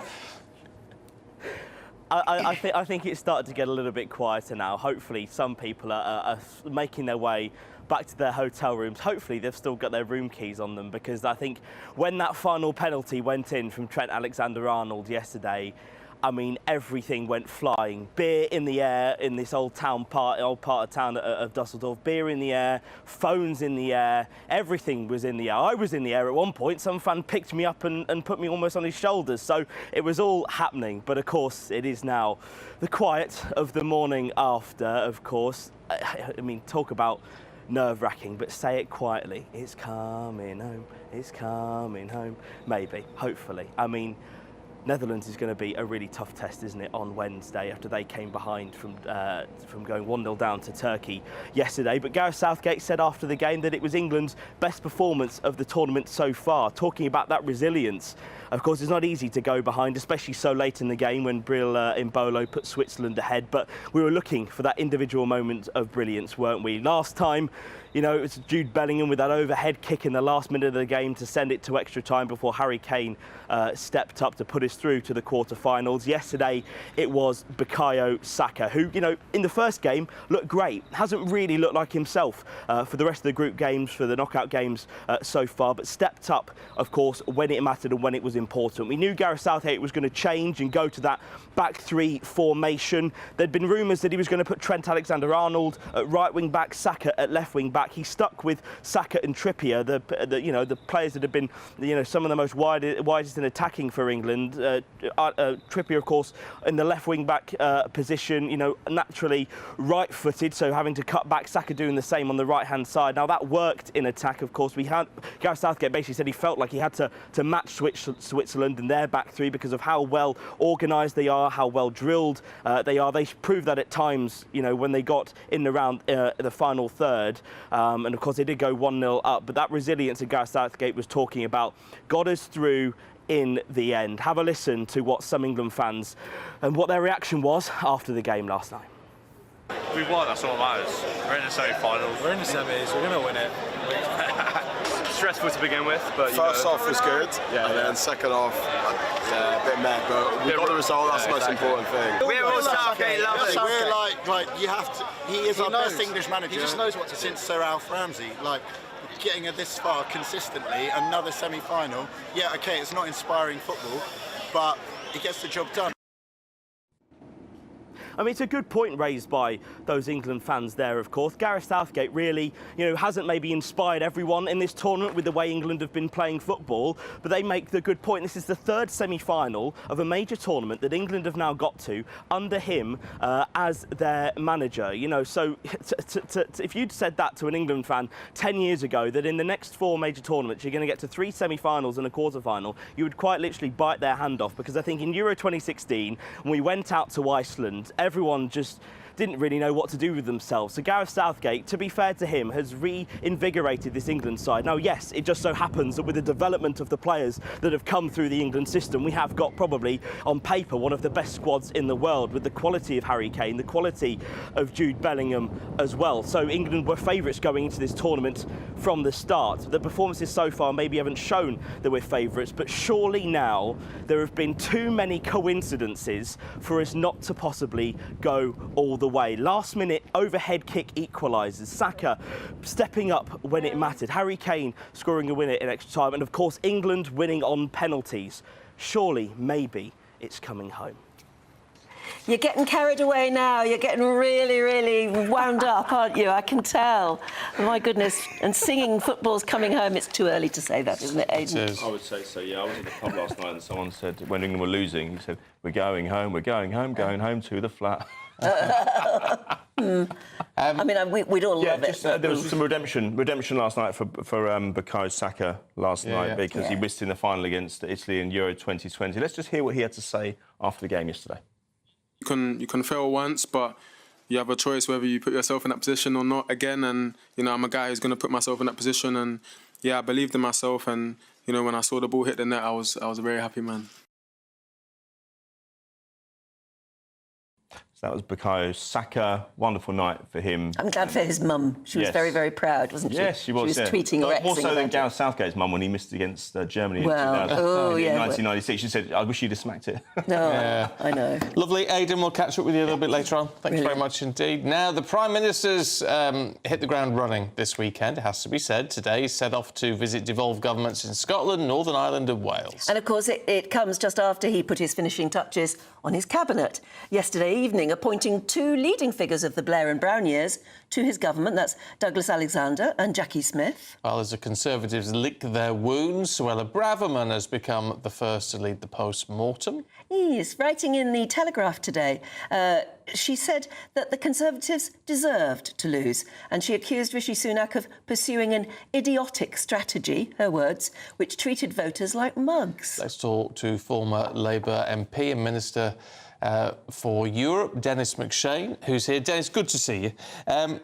What do we make of what Keir Starmer is doing, particularly with this appointing a lot of the old guard, if you like? Well, it's hardly old guard. I mean, Douglas Alexander is still a very young man. Alan Milburn's hardly old. Douglas has been re-elected handsomely in Scotland. What people aren't noticing is the way the SNP has been almost completely wiped out by Labour. Britain's coming home. We've had this 20 years of looking as if the United Kingdom was going to fall apart, but Northern Ireland's OK now, Wales is OK, Scotland's OK, and that's important. And Alan has been thinking hard, certainly, about NHS reform, I'm tempted to say all his life, so he'll have some input, but in the end, there's a very good health secretary in West Streeting, and it's two guys out of many. I mean, I'm standing by for a recall, but I don't think people. Has the phone not rung yet? No. I don't think people are interested in Europe at the moment. We have to wait another 20 or 30 years before we get. Well, the fact that you were Minister for Europe gives you an interesting perspective too, because I mean, clearly, it's seen by some as a betrayal of Brexit. The way Keir Starmer appears to be almost sort of cozying up to Europe now, making it his mission to take Brexit back as far as he possibly can. And a gentle word, if you want to know what's happening either in number 10 on Europe or in Europe on Britain, I wouldn't go to the Mail on Sunday splash headline. They'll be printing that every week for the next 10 years. But they're not the only people to say it. No, I mean, everybody A lot of people are uneasy about the way Keir Starmer's talking. A lot of businesses are desperate to have a better relationship. I mean, it's done so much damage to our economy. Britain now is going to be the most interesting country in Europe because we're the only country, really. If you look at what's happened, France has got an election today where the extreme right, and really are extreme right, they won't form a government, but they'll be much more powerful. There's a new European Parliament group headed by a man called Viktor Orban, who's even more friendly towards Putin than Nigel Farage is, and that's very, very destabilising. Nigel Farage isn't friendly towards Putin. Come on. I'm sorry. The statements are there on the record over a number of years. Putin represents the idea of extreme nationalism, national identity. Putin hates the European Union. I mean, I'm not saying for a second Nigel sort of signs up to everything Putin does. No, Nigel was just trying to put things in perspective. No, he was. Well, it was an incredible body blow to the brave people of Ukraine who are fighting and dying to save their democracy, to have any politician from Britain saying, well, cut a deal, time for peace, talk. Oh, no, he didn't say that either, though, did he? He hinted at it very strongly. He just said you've got to understand what motivates Putin. No, and he got that wrong. I mean, I'm a mega bore on Putin, and Nigel kept saying, oh, NATO and the EU kept poking Putin. Putin, all by himself, invaded Georgia, slaughtered people in Chechnya, invaded Ukraine twice. He didn't need anybody from the democratic Europe to tell him what to do. But, of course, for Nigel, if you can bash the EU, it's all good. But anyway, we're not talking too much about that. But we will have a government now for 5 years with this extraordinary majority, with a very stable, middle-of-the-road Prime Minister and cabinet. And there's no other country in Europe that's got that kind of stability, whether it's a bit on the left, a bit on the right. Europe's in considerable turbulence. And don't mention America. So actually, I think international investors, the rest of the world, will now start looking at a Britain that's past its Liz Truss excitements and Rishi Sunak excitements, and it's just going to be competent, integrating into the world economy, trying to open Britain up to investment, and I think a lot will come in because we'll have a very, very safe country to invest in. But how successful will that be if we're not heading back into the EU, or at least sort of trying to blur the lines a little bit there? As you say, we can't really take that assumption yet. There's all this talk of David Miliband being appointed US ambassador after the election, and let's assume it's a Trump victory there. I mean, that's not going to work for us, is it? I personally very much doubt if David would want to take that particular job. He might. And he's a very, very talented guy, and he's served at a very high level on foreign affairs. I would assume that David Lammy and the Foreign Office will want to send a top-notch technical diplomat, because handling Trump requires top-notch technical diplomacy. So, but there might be a role for David. I don't know. All this is endless thumb-sucking. What Keir Starmer has done, it seems to me, is he created his team over the last 4 or 5 years. He stuck with them. The only, I think, exciting new appointment for me is James Timpson, the guy who runs the... Yes, fascinating appointment. He has worked, and his family and his father have worked on rehabilitating prisoners now all their lives.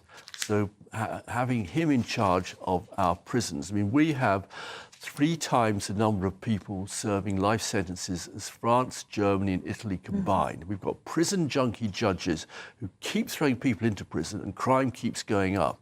So a new approach on that, and Sir Keir does actually know about that from his DPP days, is very welcome. It's an interesting move. It's been widely applauded, but aren't the Timpson family close to the Camerons?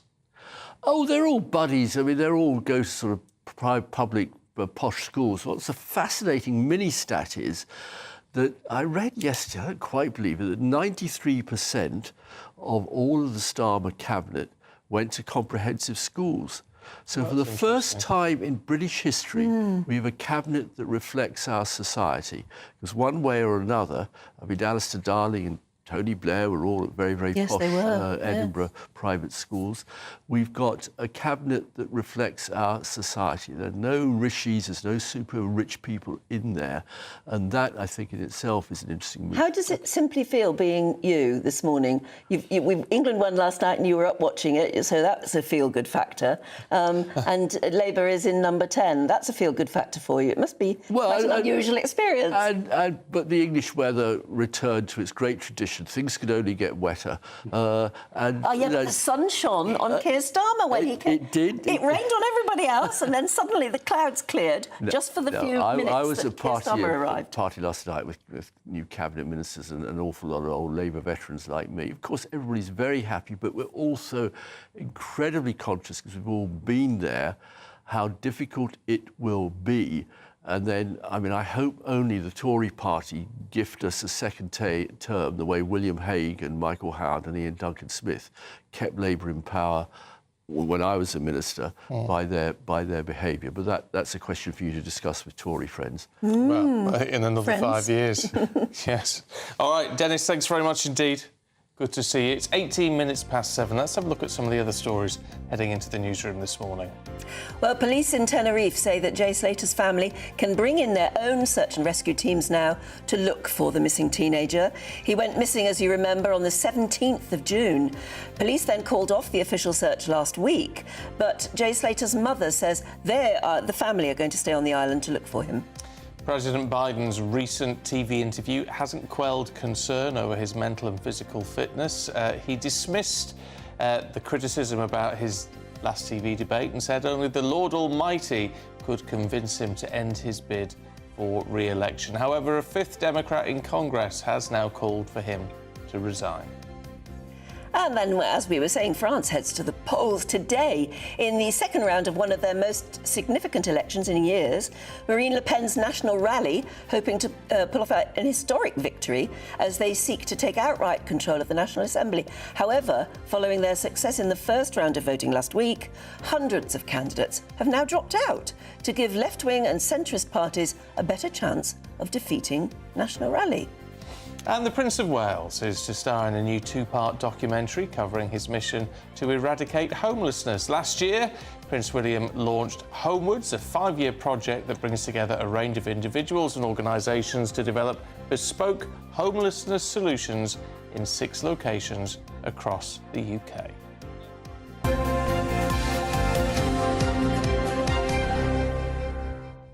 Well, as Dennis McShane said, things can only get wetter. I wonder if that's really true. Let's check out the weather with Catherine Chalk. A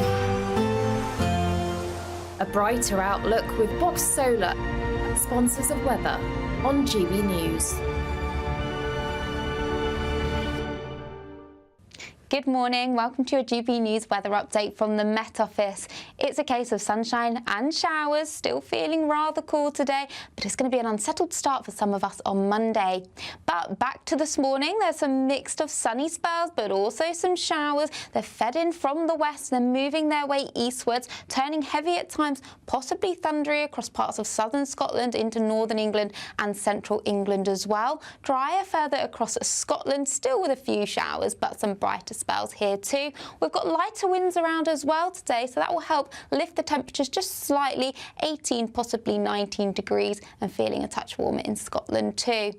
As we go through Sunday evening, showers still continuing for many of us, but they'll start fading away. So across Scotland, many places further towards the east, seeing a few showers. Some late evening sunshine coming into the west. Across Northern Ireland, northern parts of England as well. Sunshine and some heavy showers still continuing, but there will be some late sunshine in between here, with a few showers still breaking out, but they'll generally start fading as we go through this evening, and more so overnight Sunday into Monday. So clearer spells developing more widely, cloud melting away, and that will allow for some mist and fog patches to develop underneath the lighter winds, but also allow temperatures to fall. So it actually is going to be quite a fresh start to Monday morning. Temperatures in the towns and cities holding up, but in rural spots possibly dipping into the low single figures.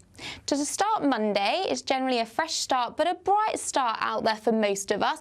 Plenty of sunshine on offer first thing, but we'll start to see cloud building in from the west with outbreaks of rain here, so it's going to be quite a damp start here. Showers affecting northern parts where they could be heavy, possibly thundery, with temperatures around 19 or 20 degrees. Bye-bye. That warm feeling inside from Boxed Boilers, sponsors of weather on GB News. Well, it's time for the Great British Giveaway now, and your chance to win our biggest cash prize so far, a whopping £30,000. It is totally tax-free, which means you get to do whatever you like with a whole darn lot of it. So here are the details you need to become our next big winner. £30,000 in cash has to be won. It's our biggest cash prize so far, and it could be yours. Phil was a winner. Listen to what he says about winning the Great British Giveaway. Hi, my name's Phil Cox. I just looked at my account and thought, oh my God, yeah, it's true, it's gone into my account. And if I can win it, anybody can win it. The next big winner could be you. with an extra £30,000 cash in your bank. For another chance to win £30,000 in tax-free cash, text CASH to 63232. Text costs £2 plus one standard network rate message. You can enter online at gbnews.com/win. Entries cost £2. Or post your name and number to GB07 PO Box 8690 Derby DE1 9TT. UK only. Entrance must be 18 or over. Lines close at 5 p.m. on the 30th of August. Please check the closing time if listening or watching on demand. Good luck. Yeah, best of luck to you. Shame we can't enter that one. I could do with 30 grand. Really? You'd just go out and buy a car? I wouldn't know. It's things. Do you know what it's like? But it just never ends. And you just think, right, OK, we're gonna tighten our belts now, and then there's vet spills, and then yesterday I got the car tax demand through with a. It's just like, oh, not something else. You wait till you turn 70, it's even difficult to get travel insurance. And driving, and just driving abroad. Everything goes up in money-wise. It's crazy. Anyway, could be you. You could be a winner of that one. 30 grand would make a big difference. Right now, does this wild weather and constant rain show any sign of abating? We'll find out in a couple of minutes. Martin Daubney, weekdays from 3 p.m. How deep is the rift between Prince William and Prince Harry? Well, it's been reported that Prince William is refusing to speak to Prince Harry and has even taken on the role of disciplinarian, which was once, of course, the job of Prince Philip. But has that job gone now to William? After the death of his mother, I know that Prince William had to think again. And then we see him with the Emperor and Empress of Japan. And William thought again, do I want to do this job? Because there's nothing in our uncodified, unwritten constitution that says anybody has to be heir to the throne. And he thought about it. He was only 15 at the time. And he decided he did, and he's done his duty, in great contrast to Prince Harry. Now, I don't think there's any chance at all of there being a reconciliation with the brothers now or in the foreseeable future. It goes back to Oprah Winfrey interview, then the book Spare, and all the things that were said in the Netflix 6-part series. Too much bad blood, and William is not going to forgive that. Principally because he, of course, and his wife attacked personally his wife, Kate. And even when the announcement of her cancer was made, their mealy-mouthed response to it didn't show any great concern to her. Okay. Because William looks at them and he would say what most people would say. All of this is completely unnecessary. It is unnecessary. Prince Harry has had a wonderful, privileged life. He owes everything to being a member of the royal family. People who are struggling, people who are battling, would wonder why he's so upset. The People's Channel. Join me, Nana Akua, for an informative, interactive news programme with a difference. It's fun. It's true. You're not wrong. No one will be cancelled. Lovely. Join me from 3 p.m. every weekend, only on GB News, Britain's news channel. In the GB Newsroom, we bring you the news as it happens. With our team of dedicated journalists across the UK, GB News brings you accurate reporting of the day's topical agenda. When the news breaks, wherever and whenever it's happening, we'll be there. This is GB News. The People's Channel, Britain's news channel.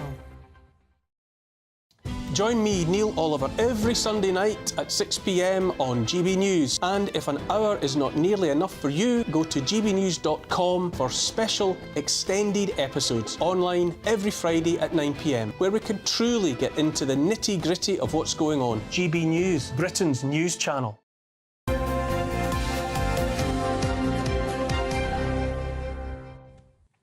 Hello again, 7:27. Now, if you're a sports fan or an avid concert goer, don't forget your umbrellas, as a full weekend of heavy rainfall and possible flooding has been predicted now by the Met Office. Yeah, so if you're heading to Wimbledon, Henley Regatta, posh enough, or concerts in Hyde Park. All people have been forced to shield themselves from the rain as they faced downpours yesterday. Oh, it came down, didn't it? Joining us now, senior meteorologist at the British Weather Services, Jim Dale. Morning, Jim. My goodness. Good morning to the pair of you. Good morning.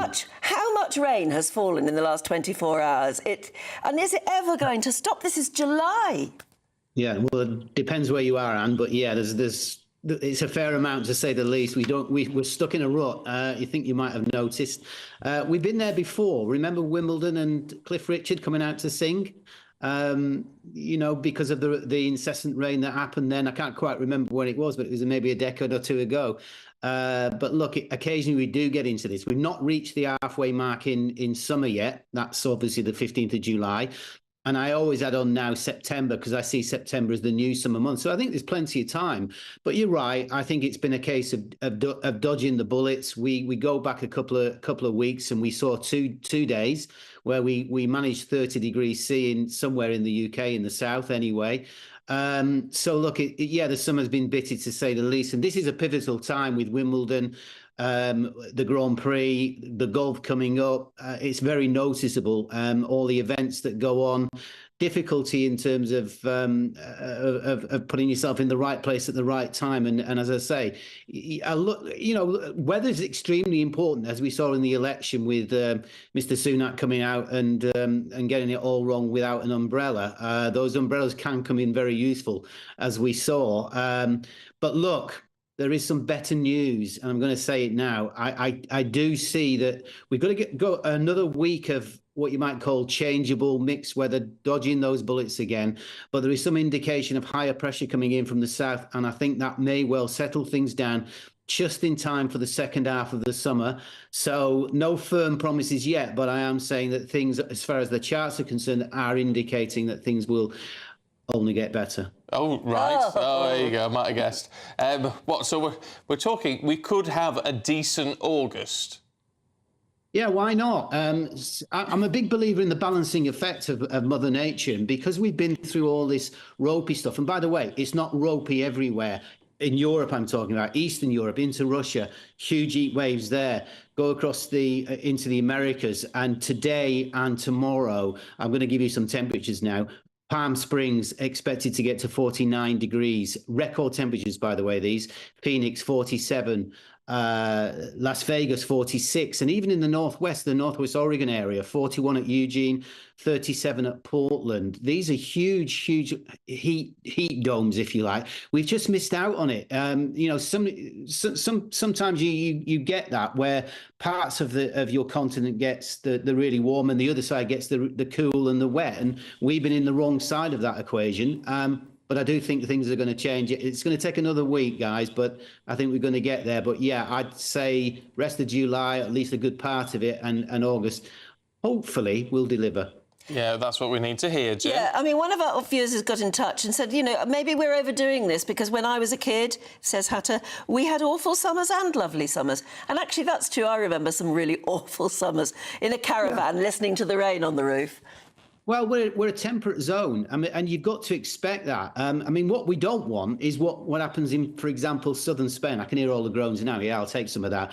But if you like, sunshine and temperatures up into the high 30s, low 40s, day after day after day, because you soon become sick of that. So sometimes our weather is such that I think we've got to look out the window sometimes, see that greenery and think, well, is it that bad? Is it that bad? Because most of the time in the UK, even though you think it's raining all the time, it's not. So, for example, in London, of all the time throughout a calendar year, it only rains for around about 8 to 9% of the physical time. So the rest of the time is actually dry. So sometimes I think we can look down on our weather and think, oh, it's miserable. It's not where we need to be.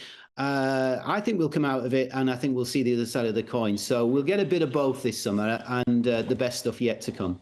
Good stuff, Jim. That's what we like. Good to see you this morning. Thank you very much indeed. I tell you, Jim's absolutely right, but I tell you what it is, I think, is the fact we've had 2 really rubbish summers. Yes, in a row, and then you just got nothing. You feel you've got nothing to look forward to. Yeah, but that's it. It's going to change. Give it a week. I can put up with a week of drizzle. Yeah. OK. And then it's going to be Scotchio. That would be nice. Fingers crossed. Yeah. Should we talk football again in a few moments? Oh, we better have. We'll see what the England manager, Gareth Southgate, had to say about his team's win. What did you say about your team, the team's win last night? It was brilliant, wasn't it? Anyway, we'll be talking about it in a couple of moments.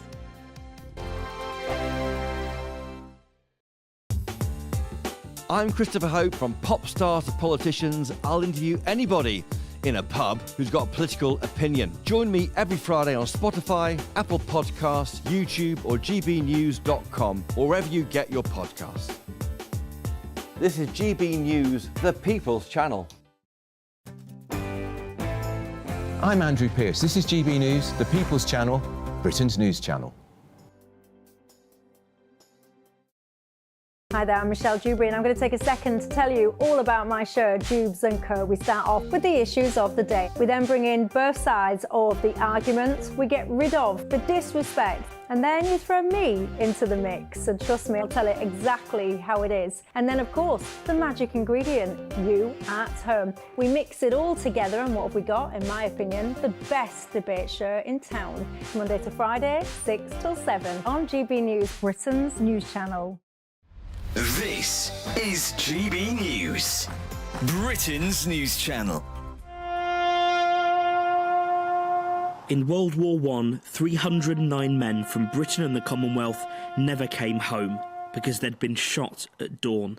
The majority were killed for desertion, cowardice and sleeping at post. Appearing at their court-martials and told they'd brought shame on their country, these men had no opportunity to defend themselves and were executed by a firing squad. The National Memorial Arboretum launched a fundraising campaign to restore the memorial, which has stood for more than 20 years. Thank you to your viewers for their support for the fundraising campaign, and thanks to the generosity of so many people, we've been able to replace all 309 of the posts that represent those young men that were shot in the First World War. Restoration of this really precious memorial. The centrepiece of the memorial is the young soldier, blindfolded and facing his execution. In September 1916, Private Harry Farr was ordered to the front. Already suffering from shell shock, he was overwhelmed and refused his orders. He was court-martialed, and in a trial lasting only 20 minutes, he was sentenced to death. On the day of his execution, he faced the firing squad without a blindfold. Janet Booth is Private Farr's granddaughter and was part of the public campaign to have those who were shot at dawn officially pardoned. When I asked my gran, do you know where I could find Harry's grave? And she looked at my mother and there was this sort of look between them, and then she said, well, he hasn't got a grave because they didn't warrant, he deserved one because he was shot as a coward and had let his country down. We can come here as a family and pay our respects to him, and also for all the other families, it's somewhere to come and remember their loved ones. The People's Channel.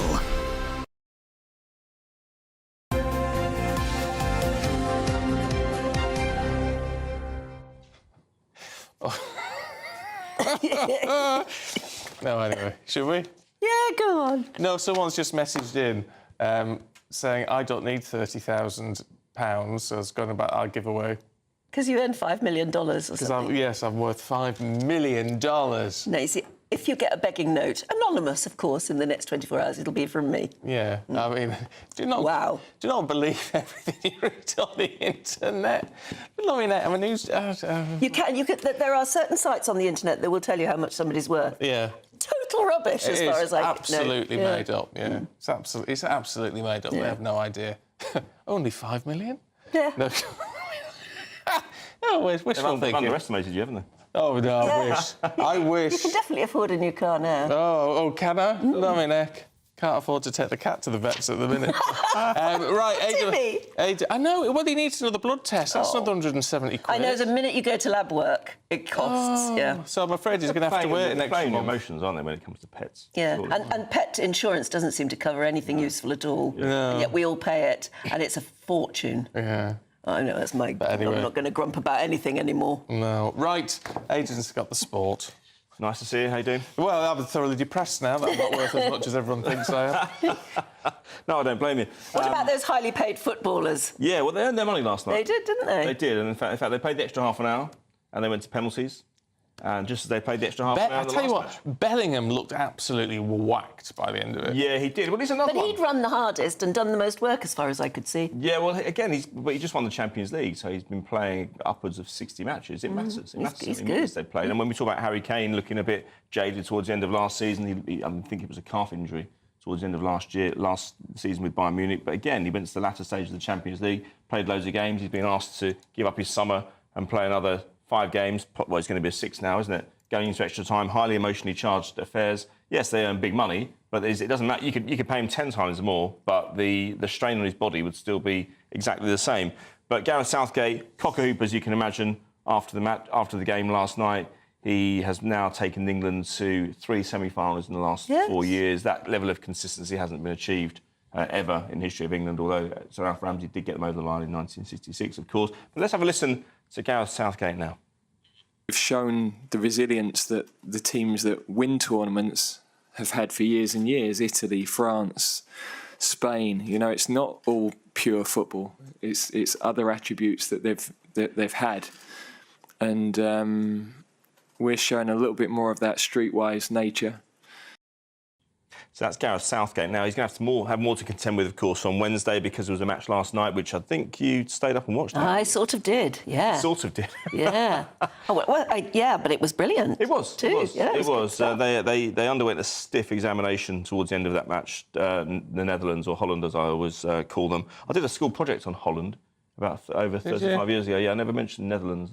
Netherlands, to me, was always Holland and Belgium. Maybe I've got that wrong. Yeah, I think you've got it wrong, yeah. Yeah, OK, fair enough. So, anyway, they didn't get it wrong last night on the pitch. They were a goal behind. They turned it round. They surprised themselves almost, didn't they? Yeah, I think they did. I mean, look, they've been riven by internal disputes over the years. That's the history of the Dutch national side. Lots of egos involved as well. Big-name managers. Almost a similar trajectory to England, although they have reached a couple more finals than we have in the last 40-odd years. So, Wednesday leads us to Dortmund, an old-school football stadium, and with a brilliant wall. I hope the England fans get what's known as the wall, the yellow wall behind the goal, because that would create a wonderful atmosphere. It's called the Signal Iduna Park. And Dortmund play there, Borussia Dortmund play there doing the Champions League final here in London just a month ago, of course. And I think there'll be 90,000 fans there, but England need that wall, because if Holland get it, then they're going to populate it with orange, and it's going to be a very difficult atmosphere to play against. You certainly would not want penalties in front of the orange wall if that's what it's meant to be. We want it to be a white wall. White wall would be good, yeah. OK, yeah. Why are the Dutch always orange? Is it? I mean, I know William of Orange came from that area. I mean, why has it always been orange? I don't really know, actually. I mean, the history of it. I mean, their away kit's blue as well. I mean, I just, to me, it's orange. It's like Blackpool. Blackpool's orange. Yeah, absolutely. Well, I remember in 1990 they played in the FA Cup, Blackpool, and their strip was exactly the same design as Holland, so they kind of copy each other. There you go. Yeah, that's good knowledge, that. Thank you very much indeed. Can we talk about Wimbledon and Andy Murray and Emma Raducanu? Well, you know what? I was in the pub watching the game last night, and there were more people than usual because, you know, Wimbledon isn't really a football area, but lots of people came from the All England Club just down the road because they weren't able to watch Emma Raducanu and Andy Murray in the mixed doubles because she pulled out with having reported stiffness in her wrist. Now, Anne, I know you're going to disagree with me, but... No, I'm not going to open my mouth anymore. Everybody hates me because I'm a little bit unsympathetic. Look, Anne, listen, I know for a fact, disappointed. You're not the only one who feels the way you do. I can assure you of that. People do feel let down, but she's had wrist surgery. I think she's just got to look after number one, quite frankly. I mean, she won't have expected to go this far at Wimbledon, having done the sum total of nothing in the Grand Slam since she won that remarkable victory at Flushing Meadow in 2021. So I think if Andy Murray had been in this position, first of all, she shouldn't have agreed to it. That tells me that when she agreed to it earlier in the week, she probably wasn't fancying her chances of being in the competition much beyond now. Yes, it would have been a great event, but, OK, this whole over-dramatisation of Andy Murray's Wimbledon career is over. His Wimbledon career has lasted 19 years. He's won it twice. He's been to other finals. He won the London 2012 And he is going to go on and play at the Olympics. Yeah, I think he will. I think he'll get a final fair. We had a tearful affair the other night with and Sue Barker interviewing him on centre court, and he was very emotional that evening. I mean, look, he's had many different days. I don't think this is in any way going to make us look at his legacy in any different way. Oh no, I know. Absolutely it's just not. Disappointing, isn't I it? know. But I think, look, if Emma Raducanu goes on to win Wimbledon or gets to the final or gets much further, I think her decision will Then be... I'll have to eat my hat, won't I? Yeah, you will, yeah. You have to do it live on air as well, OK? No, I'll certainly have. The orange colour is... I've just done some research. The orange colour that's present throughout much of Dutch culture is a nod to the royal family, which is made up of members of the House of Orange. And that dynasty dates back to 1544, when William of Orange inherited the estate and title at the mere age of 11. Oh. Wow. So there you are. Little history lesson. They don't teach you the right things at school, do they? Didn't teach me the right things. So. No. That's why I'm working here. No. For $3 million a year. $3 million a year, I know. Yeah. We need to cut your salary. Yeah. Right, excellent, thank you. Still to come, we're going to take you through the papers with Emma Wolfe and Andy Jones. That's next.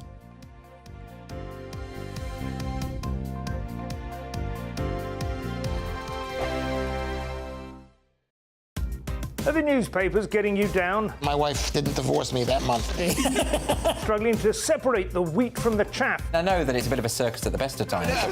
Well, don't worry. Headliners has got you covered. We'll take the burden of reading the day's news, and if we get depressed, who cares? It's an occupational hazard, frankly. That's Headliners on GB News from 11 p.m. till midnight, and the following morning, 5 till 6 a.m. on GB News, the comedy channel. Nah, just kidding. Britain's news channel. Mark Dolan Tonight. Weekends from 9 p.m. As he turns 80 next month, Thomas Markle gives a moving interview to the Mail newspaper saying, "I've never been one for birthdays, but I know the one person I most want to hear from, Meghan, will not be in touch. I'd love to meet my grandchildren," he said, "but I'd be happy with a photograph at this stage."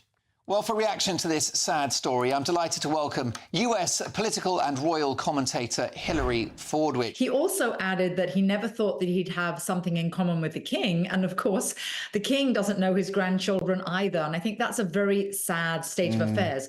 What is very important, the important thread here, though, is the hypocrisy.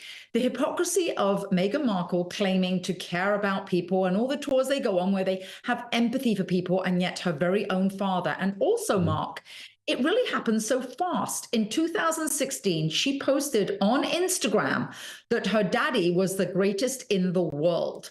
And the other thing is that she claimed that she had made everything herself and she came from a very poor family. Actually, she had a very privileged childhood, being sent to private schools in California. Well, poor old Thomas Markle, as he approaches his 80th birthday, is a serious thorn in the side and, frankly, an ongoing embarrassment to the couple.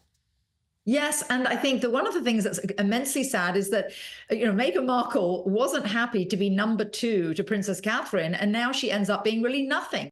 I do think that a tiger doesn't change its stripes. What we have to look at here is track record. Somebody who's dumped her friends, dumped her own family, dumped her country originally when she came over to the UK, and even her adopted dog. There is a track record there, and Thomas Markle has sadly said it's referred to now as being Markled when you're dumped. GB News, the People's Channel. I'm Patrick Christys. Every weeknight from 9, I bring you 2 hours of unmissable, explosive debate and headline-grabbing interviews. What impact has that had? We got death threats and the bomb threat and so on. As time passes, she could have said Scone. You made my argument for me. My guest and I tackle the issues that really matter with a sharp take on every story. Went everywhere. Something practical could be done. Or I can become something different. Patrick Christys tonight from 9 p.m. only on GB News, Britain's news channel.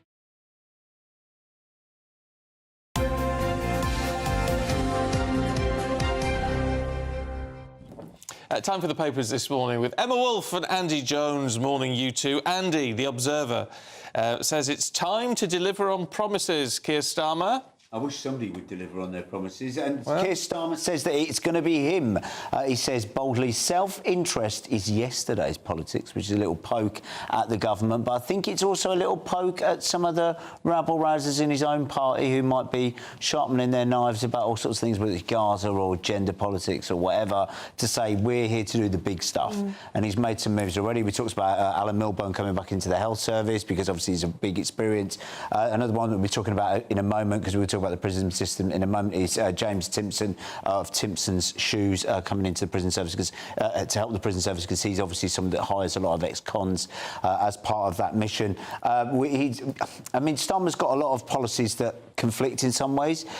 They're talking about building 300,000 extra homes a year, but also He's going to be big on green promises. Well, obviously, you're going to have to eat into some of the green belt. Obviously, one of the most destructive things for the environment is the building industry in terms of CO2, etc. So it's very difficult to keep promises about being green whilst also building hundreds of thousands of homes. So it's very interesting to see how he's going to spin these plates.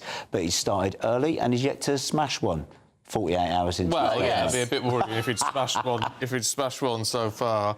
I mean, look, a lot of people are getting in touch. They're not happy with how things are, but he's in now. He's in. Yeah. You've got to give him a chance. I mean, you've got to see where it goes. You've got to, and like we said in the last hour, you know, do we want more of the same, or do we want a fresh pair of hands, maybe a fresh set of ideas to look at things like prisons, like the NHS, like net zero, like all of this? Because I think, whatever your political leanings, we can all agree that the Conservative Party was pretty much out of ideas after 40... Well, they were exhausted and out of ideas and tearing each other apart and just not really governing the country. I mean, really, the past few months have been a disaster. So at least Starmer is starting... Yeah, I mean, we didn't even have a Conservative government, did we? It wasn't really conservative in its values or its performance. It abandoned financial responsibility. I think it probably was in its values. It's just they couldn't implement any of it. No. It just felt like they were flailing around a lot. And also, there were so many divisions and factions, Stephen. By the end of it, who was the Conservative Party? They had... You know, they had 6 families at one point, and then it was about 14 families, and then it was just everyone for themselves, really. Yeah. Yeah. Well, I agree. I think my big concern was if, you know, you sort of vote for the idea of Rishi Sunak being Prime Minister, would he still be Prime Minister by Christmas? Exactly. And probably not, the way things were going. So, anyway, we'll just have to... We've got to crack on with what we've got. Yeah. Although, Emma, the Mail on Sunday says, amidst all of this, actually there's a pressure being mounted to cancel Brexit. Yeah, now the retreat begins on Brexit, so they are gearing up to sort of really attack Starmer on this. So, according to the Mail on Sunday, the Prime Minister is going to start the process to renegotiate our post-Brexit deal over the next few weeks. We've got this big summit at Blenheim Palace, which is where Winston Churchill was born. We've got the big summit on July the 18th, and Starmer's going to be hosting 50 leaders from across the EU.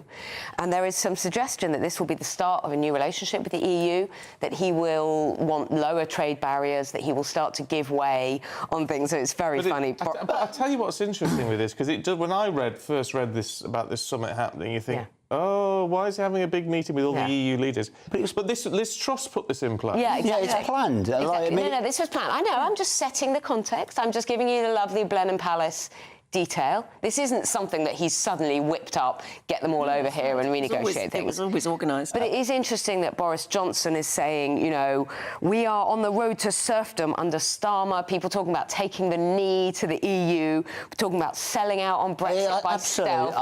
All of this. He may want more relaxed freedom of movement. He may want lower trade barriers. He may then have to give way on some of the Brussels red tape. This is what they call dynamic alignment. Let's see what he is able to do. I don't think there's any suggestion, seriously, that he's going to reverse Brexit or try and overturn that, or have a second referendum or anything like that. Yeah, but it's interesting that you're saying, let's see. I think a lot of people are saying that at the moment. Yeah. You know, all right, they've got in, they're forming a government, he's lining people up.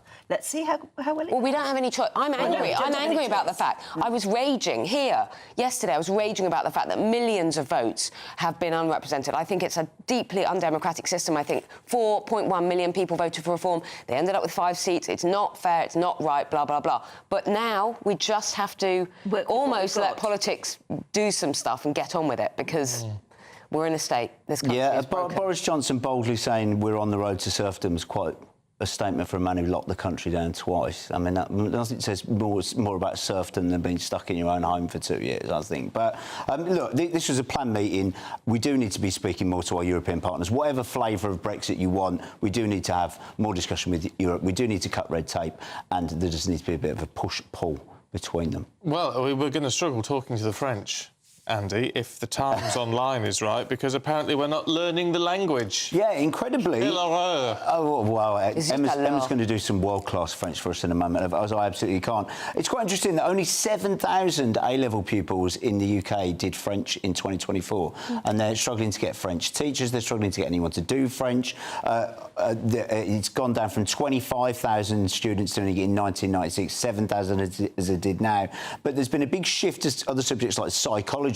76,000 pupils did psychology last year at A-level, this year at A-level. There's this very interested in sort of, mental health, feelings, sensibilities, etc., rather than, say, practical skills of learning French. But if you talk to, I don't know, a language learning app like Babbel, they'll say their numbers of people downloading the product to learn languages is actually going up and up and up. And it's more that people are learning the languages as they get older in their own time using a fancy app rather than learning. And how many of us have downloaded an app and thought, brilliant, I'm going to learn Chinese, and then never looked at it again? That's the first point. The second point is, I think the numbers on Spanish, I didn't check them, but they would be interesting as well, because my 3-year-old... They're going up and up and up. My 3-year-old, who starts school in September, was offered the choice of doing French or Spanish, which I think is brilliant for a reception-age kid. So I think Spanish is kind of overtaken. When I was at school, it was always... After Chinese, I think it's the most exactly. in the world. You could go and travel around South America, you can go and work in various different places that speak French, speak Spanish. French is more limited.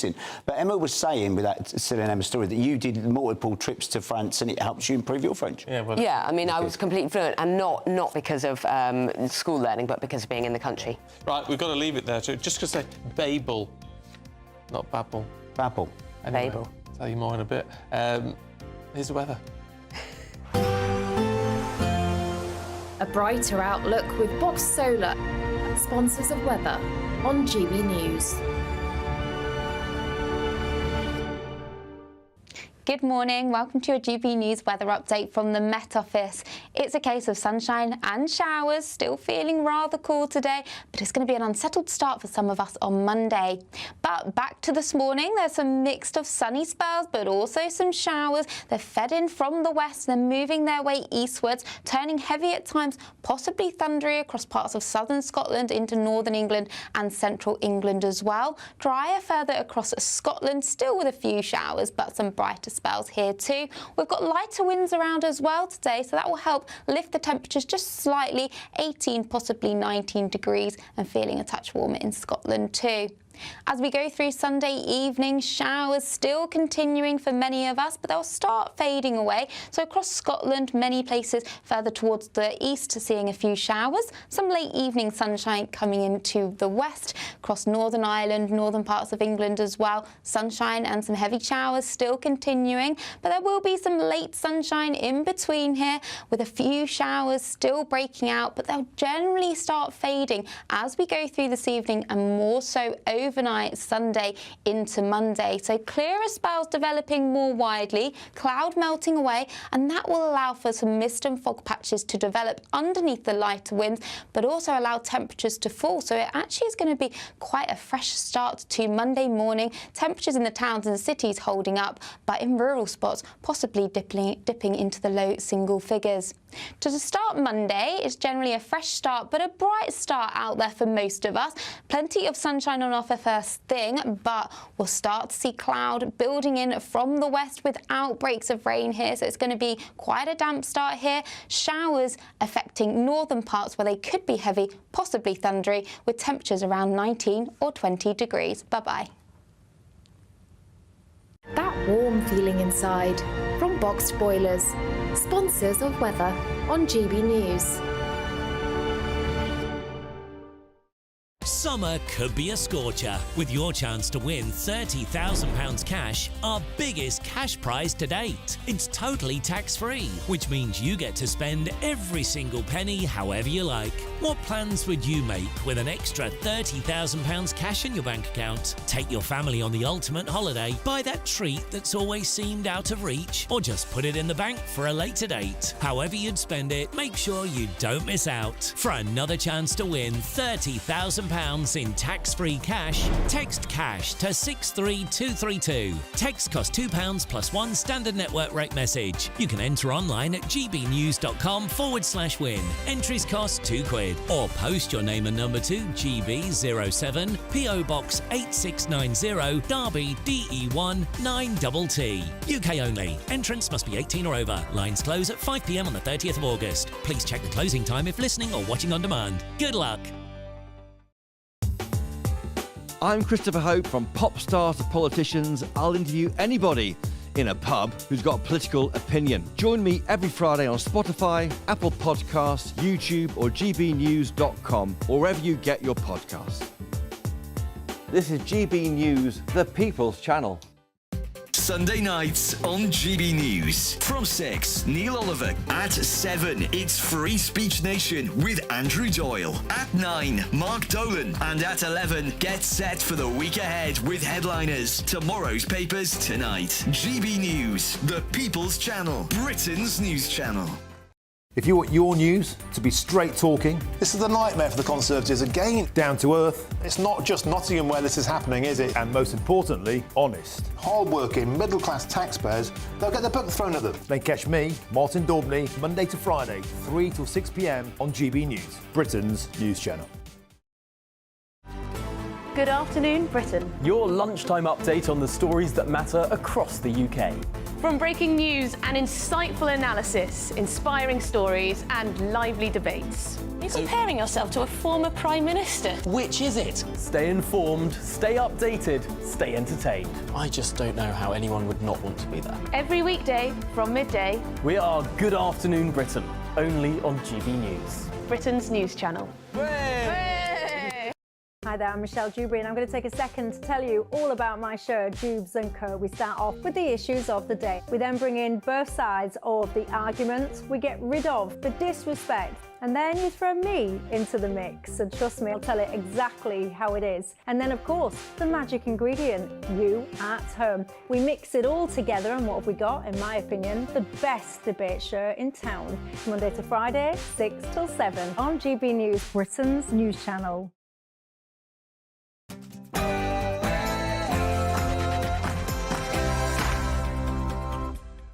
Good morning. Here's a question for you. Could football finally be coming home? Another nail-biting victory for England. Well, they beat Switzerland on penalties as they now head to the semi-finals. Meanwhile, the new Prime Minister begins the process of UK-wide renewal as he sets off to tour all 4 nations. Suella Braverman hits out, claiming the Conservatives deserved their defeat for treating voters like mugs. And election fever is not over yet because the French today head to the polls as Marine Le Pen looks to shake up Emmanuel Macron's government.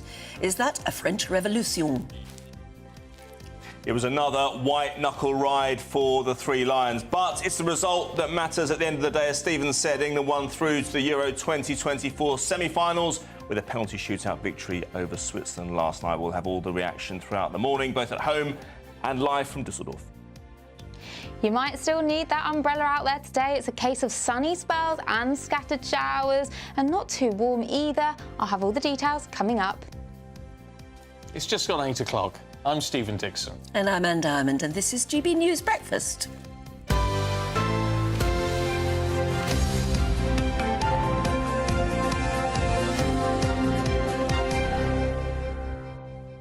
Nearly had a nightmare last night with football. Yeah. Actually, I forgot to tell... While you were watching it? I forgot to tell you. No, about half an hour before, our broadband dropped out. Oh.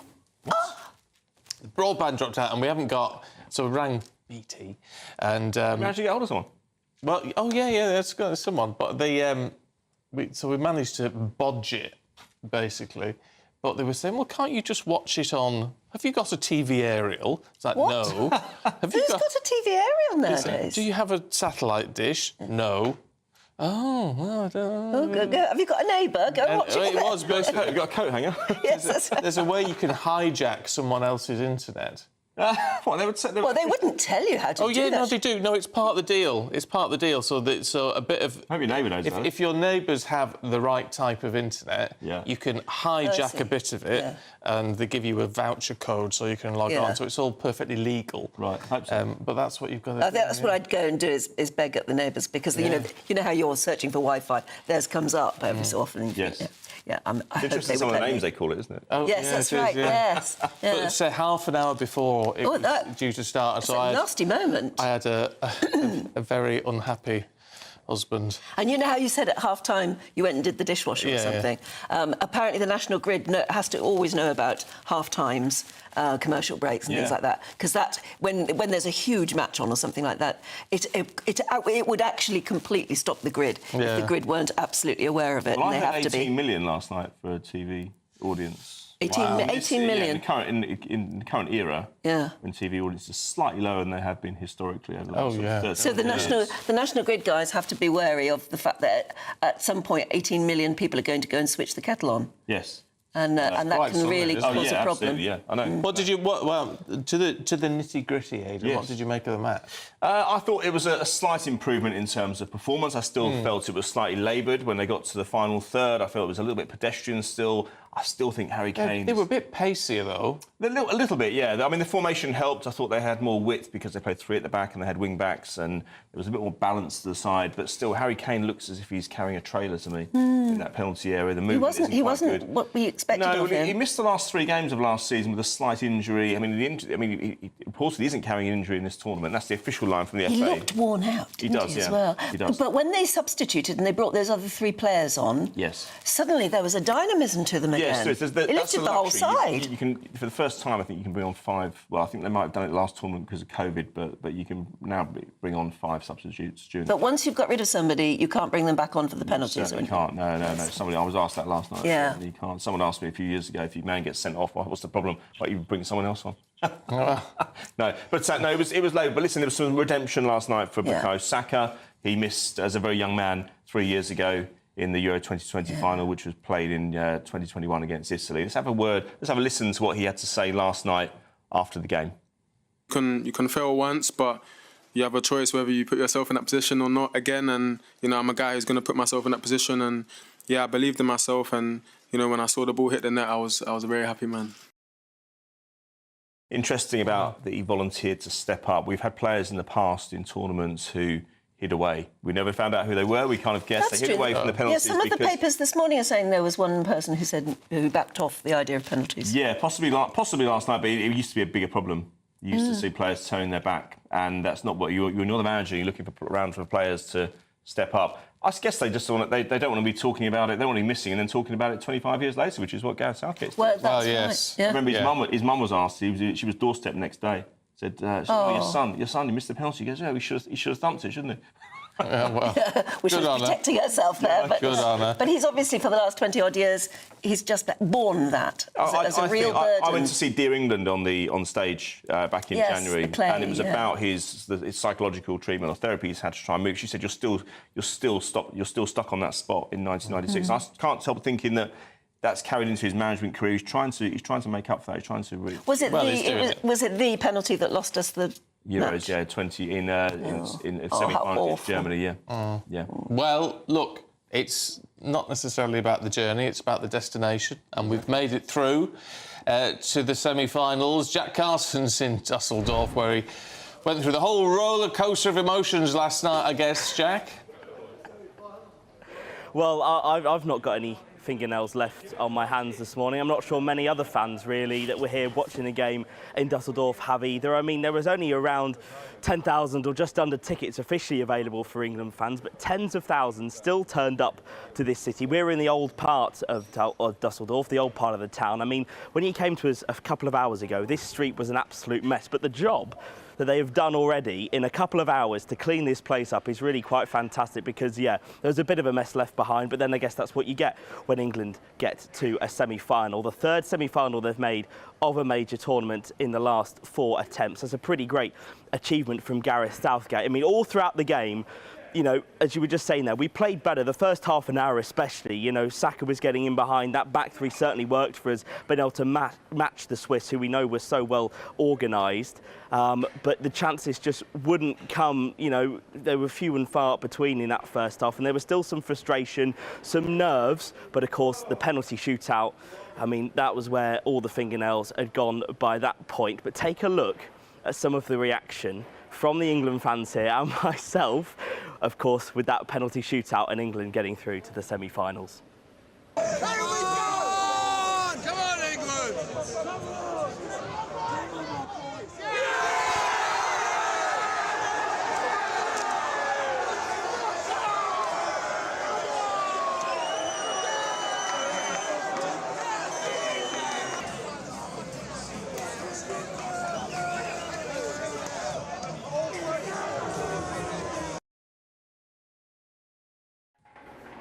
So for those wonderful radio listeners that maybe didn't get to see that footage, at one point I was being hoisted up in the air by somebody I do not know, but then again, when you're in a penalty shootout, you've got your arms around everyone just to try and get through that moment, because it is the most nerve-wracking moment I think I've ever been through in my life. I mean, as you were talking about there, and you heard from Bukayo Saka, that's some real redemption for him, and I think it's even sweeter that he chose the same way as well, that he missed that penalty back in 2021, and to see that go in and fly into the corner, I mean, the relief on within him must have been incredible. And you're right, it takes a lot to step up, you know, within that. Trent Alexander-Arnold making no mistake about it to get that in. And, you know, Gareth Southgate said it was probably our best performance of the tournament so far, picking up on the resilience that it takes to go behind quite late on in the game, you know, three-quarters of the game, you know, Switzerland with Brill and Bolo taking the lead. But Bukayo Saka was the man that we needed yesterday to step up. He's not really looked maybe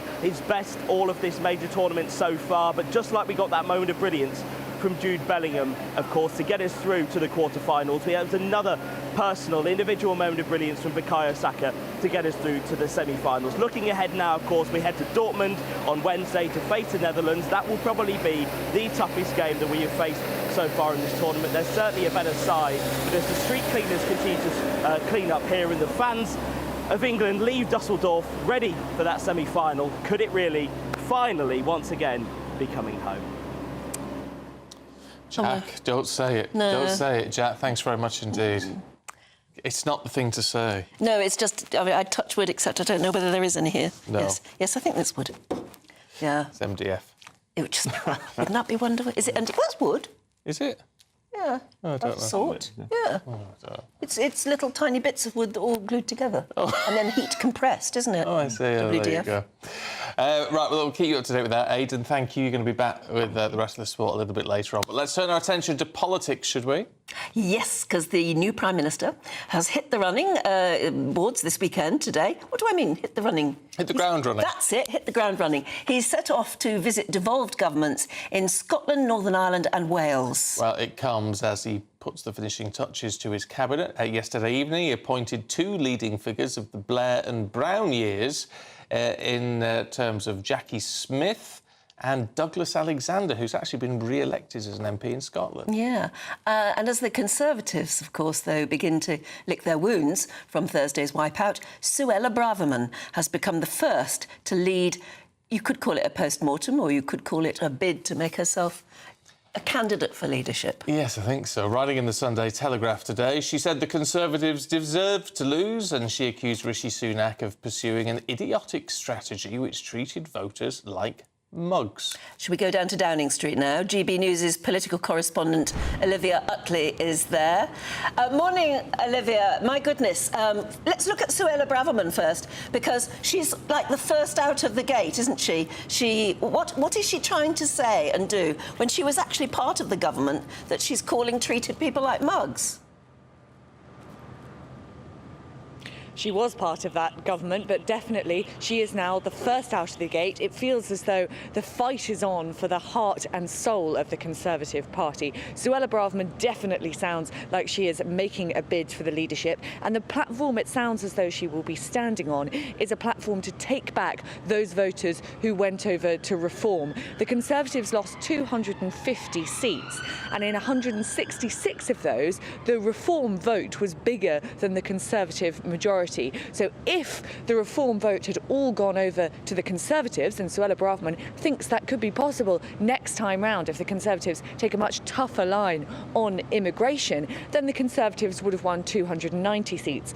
But, of course, what's interesting about that is 290 seats still wouldn't have been enough for a majority. And this is where we get to the sort of fight for the soul of the party. The other problem that the Conservatives faced in the southeast and the southwest and the home counties was that a lot of Conservatives went over to the Liberal Democrats. The Liberal Democrats won 72 seats, up 64 on last time. They won every single seat that they targeted, apart from Jeremy Hunt's in Surrey. So there will be plenty of Conservatives who are saying today, no, we don't need to tack to the right and get back those reform voters. What we need to do is go back to the centre, go back to the sort of One Nation Cameron roots and try and get those voters back from the Lib Dems.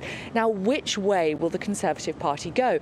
It remains to be seen. And of course, a lot depends on which candidates put themselves up to be Conservative leader. There is also a very interesting piece by Robert Jenrick, the former immigration minister, who resigned at the same time as Suella Braverman because he didn't think that Rishi Sunak was taking a tough enough line on small boats. He's written a piece in the Times saying that the Conservative Party doesn't need to tack left or tack right. What it needs to do is show that it can deliver what it promises. He points out that on immigration and on the NHS, the Conservatives failed to deliver their targets. So I think that too can be read as a pitch for the leadership. I think in a few weeks' time, what we'll see emerging is figures from Suella Braverman, Robert Jenrick, Tom Tugendhat, Kemi Badenoch, Priti Patel, and it'll be fascinating to see just how the dust settles. A little note of warning, I think it's all going to take quite a long time. I think that we can only expect to see a new Conservative leader sort of perhaps just before Conservative Party conference. The Conservatives are not in a rush. They want to work out exactly what went wrong. They want to do a very serious post-mortem. So if you're hoping for a Conservative new leader in the next couple of weeks, I think you'll have to wait a little longer. Yeah, it's interesting that they're not in a rush, but of course the Prime Minister is determined to, get around the whole country today and, I don't know, cement himself a little bit in the minds of the people of Great Britain.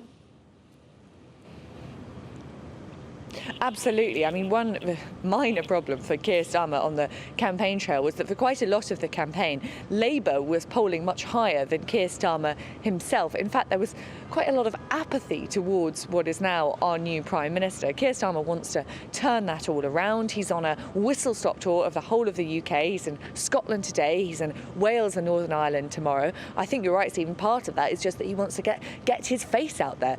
But also, this new Labour government is certainly hitting the ground running. Just on Friday evening, Wes Streeting, the new Health Secretary, released a really punchy statement saying that the NHS is broken. The Labour clearly have it in their minds that their very first mission is going to be to fix the NHS. And they've brought in Alan Milburn, Tony Blair's former Health Secretary, to advise Wes Streeting. That sounds as though they'll be looking very seriously at sort of private investment, involvement of the private sector, those sort of reforms which the Conservatives were never able to do because it was just too toxic for a Conservative Party to talk about sort of privatisation of the NHS. So that is going to be a huge mission for Labour in the coming weeks. I think one challenge that they're going to come up against is so far they've only promised £2 billion of new funding for the NHS. That doesn't get you very far. No, and of course the other thing he said, and apparently Tony Blair has advised him to concentrate on illegal migration but also legal migration to get on top of it, and he'll have to do that convincingly quite quickly, won't he? With summer coming, we may get more and more boats. Well, he'll certainly have to do that. As you say, Anne, with summer coming, we expect to see far more boats come over the channel. In fact, I always believed that Rishi Sunak chose to call the election right at the beginning of the summer because he was worried that by the end of the summer, those small boat numbers would look even worse. That, of course, is now Keir Starmer's problem. Over the course of the campaign, Keir Starmer sort of tried to, he knew that he was on his way to number 10. He had a clear path to number 10. He didn't want to go into too much detail about his policy, particularly on immigration, which is a very, very contentious issue for the Labour Party. There are plenty on the left who believe that our borders should be far more open. And then there are those in the Tony Blair camp who think that the only way to sort of fully win over the electorate at the next election, and remember, Labour won with only 35% of the vote share this time round is to tackle the illegal migration problem. Tony Blair is advising Keir Starmer in The Times today to do those digital ID cards, which Blair was talking about so many years ago. He also thinks they should get far tougher on counter-terrorism. That might be something which Keir Starmer takes him up on. But at the moment, Labour's plan for immigration, illegal immigration in particular, is pretty thin. And I think Starmer knows that in the coming weeks we will have to hear a lot more detail on that. OK. Olivia, for now, thanks very much indeed. Right now, the time is... Oh, no, go on. No, I was just going to say ID cards. I had a few people talking about ID cards on election night. The climate's different, isn't it, now? I sort of think it'd be quite a good idea. Yeah, and I used to hate the idea, but I'm beginning to wonder if it's the only way now. Might be. I mean, for a start, just to vote, you had to have some form of ID. So, yeah. Maybe it's the way forward. Things are a bit different now, Let us know what maybe. you think. 17 minutes past 8. If you think we've got bad weather, what about Hurricane Beryl, which is now moving towards the coast of Texas after killing at least 10 people across the Caribbean? Oh, I've never said it like that before. Caribbean, and causing a landfall in Mexico. Well, officials have warned coastal residents in the southern state to prepare for the storm that's heading their way. Joining us now to discuss the help they're providing towards the hurricane is Emergency Preparedness Lead at Shelterbox, Rachel Harvey. Morning, Rachel. I mean, you're based in Cornwall, but there you are packing stuff away to send to people in the Caribbean. What sort of stuff are you able to send them, and how quickly will it get there?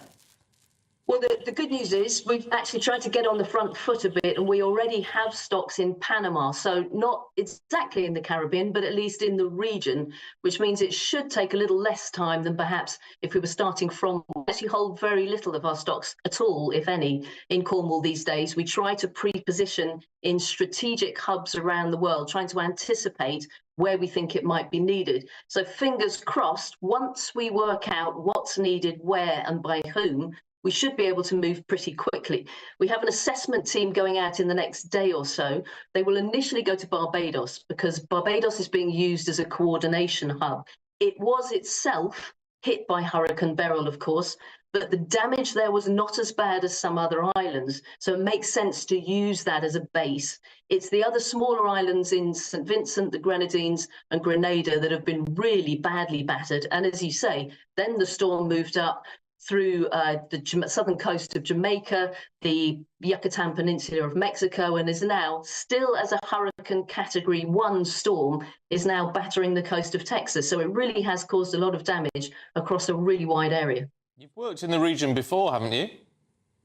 We have, yeah. In 2017, most recently, another hurricane, Irma and Maria, two that came very close together at that time. So yes, we have some experience in the region. We know how difficult it can be. The logistical challenges there can be absolutely enormous because you're looking, as I said, across a very wide area that's been impacted. And that's not just geography, although that's important. A lot of small islands, how do you get the aid to those places where airstrips may be damaged, ports may not be functioning properly, there's no power on Union and Caracau, for example. Really, really difficult. Lots of different places where you need to get help to people. That also represents different nation states. So you're working across borders as well. Logistically, very, very tricky. But we have worked there before. We have contacts on the ground. We've already been plugging into coordination meetings, talking to our partners. So we have a pretty good idea what we're likely to be facing when we get there. But it's a case of now really getting the details and coordinating, as I say, with partners, because the worst thing that can happen in this situation is everybody piles into one particular area and other places are then forgotten. We have to be really, really careful to get the right things to the right people in the right places. I mean, a lot of people watching and listening at the moment might think of Caribbean as a place that's just huge hotels, very much rich tourist areas. Who are the people who are worst affected? As always, anywhere when you have a disaster like this, it is the poorest and the most vulnerable that are most seriously affected. So yes, there are some very big hotels, there are some beautiful big houses, but there are also some smaller properties, particularly along the coastline, that are less robustly built. They may be just small wooden structures, for example, and even in really big buildings, I think you're showing some pictures of those now. You can see even in really substantially built properties, the roofs would have been ripped off. Those kind of winds, we're talking about sustained winds of about 150 kilometres an hour. that will rip off most roofs, whether it's tiles, corrugated iron. They won't withstand that sort of damage. So almost any kind of property will have sustained some kind of damage, but it is always those who are poorest and most vulnerable, living in homes that are less well built, who will have felt the brunt of this. And those were likely to be the people who are absolutely in our focus. Yeah. Rachel, really good to talk to you, and best of luck with great work. Without moving forward. Thank you. Incredibly difficult. Yeah, absolutely. I mean, looking at those buildings, literally, as she said there, with the roofs just shaved off. Awful. It's unbelievable, isn't it? And they're well-built places, but it's the smaller shacks, the smaller sort of shanty shacks that is where people suffer. OK, the time's coming up to 8:22. Still to come, a new Prince William documentary is underway, and it's going to showcase all of his hard work helping people in need. That's next. Martin Daubney, weekdays from 3 p.m. Prince Harry obviously set up the Invictus Games in collaboration with Prince William and Catherine, the Princess of Wales, as part of their royal foundation, but Prince Harry took it under his wings separately. And last month he celebrated the 10th anniversary back in London. It's Invictus Games is an Olympic-style competition to help wounded veterans from various different countries with their rehabilitation through the power of sport. And that's what he's being honoured for. The reason he's got it is because of the positive impact, and I quote, on veteran communities through the power of sport. Pat Tillman, what the award is named after, he was a US war veteran. He was killed in Afghanistan in 2004. Prince Harry, of course, served 2 tours himself. Whether he deserves it, Martin, to answer your question, clearly the judges think that that is the case. Of course, I think what we're seeing from Prince Harry over the last couple of months is him really focusing on his passion, which is helping veterans and helping families of veterans, rather than what we've seen over the last few years, which is him talking about himself and complaining about his life as a working member of the royal family. Now, Cameron, nobody can deny the importance of the Invictus Games. What an amazing achievement. Perhaps Prince Harry's finest achievement in terms of public relations. Having someone like Prince Harry or another working member of the royal family with their fame can spotlight very worthy causes, such as the plight of veterans and those who feel like they've been left behind and do not have enough support when they come out of the British Armed Forces. And that's something, as you alluded to, Martin, that Prince Harry perhaps arguably has done very successfully over the last decade. And if Prince Harry's name wasn't on the Invictus Games, would it have done so well? That's probably the arguments they'd make. But as you say, not everyone's happy about the fact that Prince Harry's involved, but he is. Clearly, many people think he deserves it because he's getting this award in Los Angeles. GB News, the People's Channel. I'm Martin Daubney. This is GB News, Britain's news channel.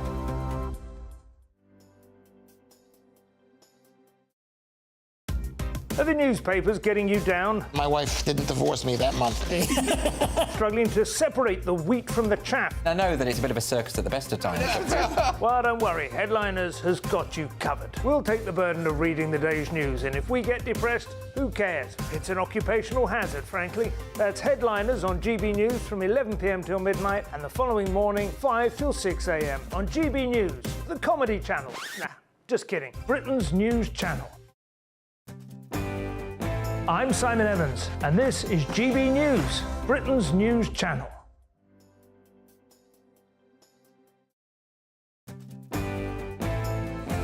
I'm Emily Carver. This is GB News, Britain's news channel.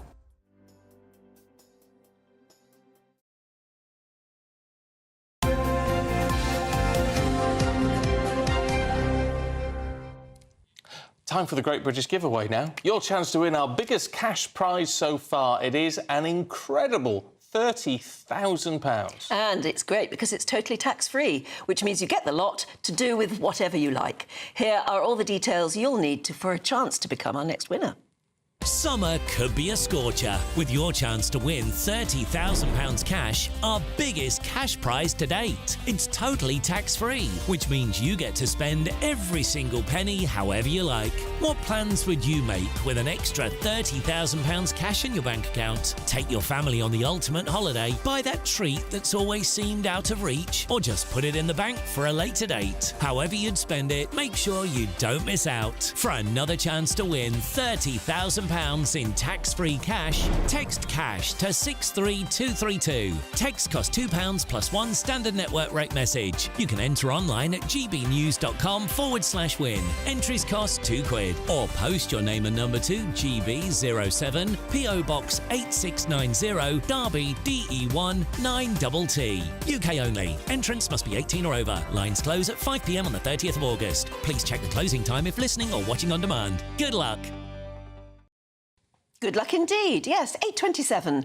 The Prince of Wales is set to star in a new two-part documentary which is going to cover his mission to eradicate homelessness. Yeah, it's looking at the Prince's work alongside other leading activists and support workers with Homeward. That's a project he launched to try to solve homelessness. Let's talk it through now with former royal correspondent for The Sun, Charles Rabe. Morning, Charles. Morning. It's The Sun what won it, eh?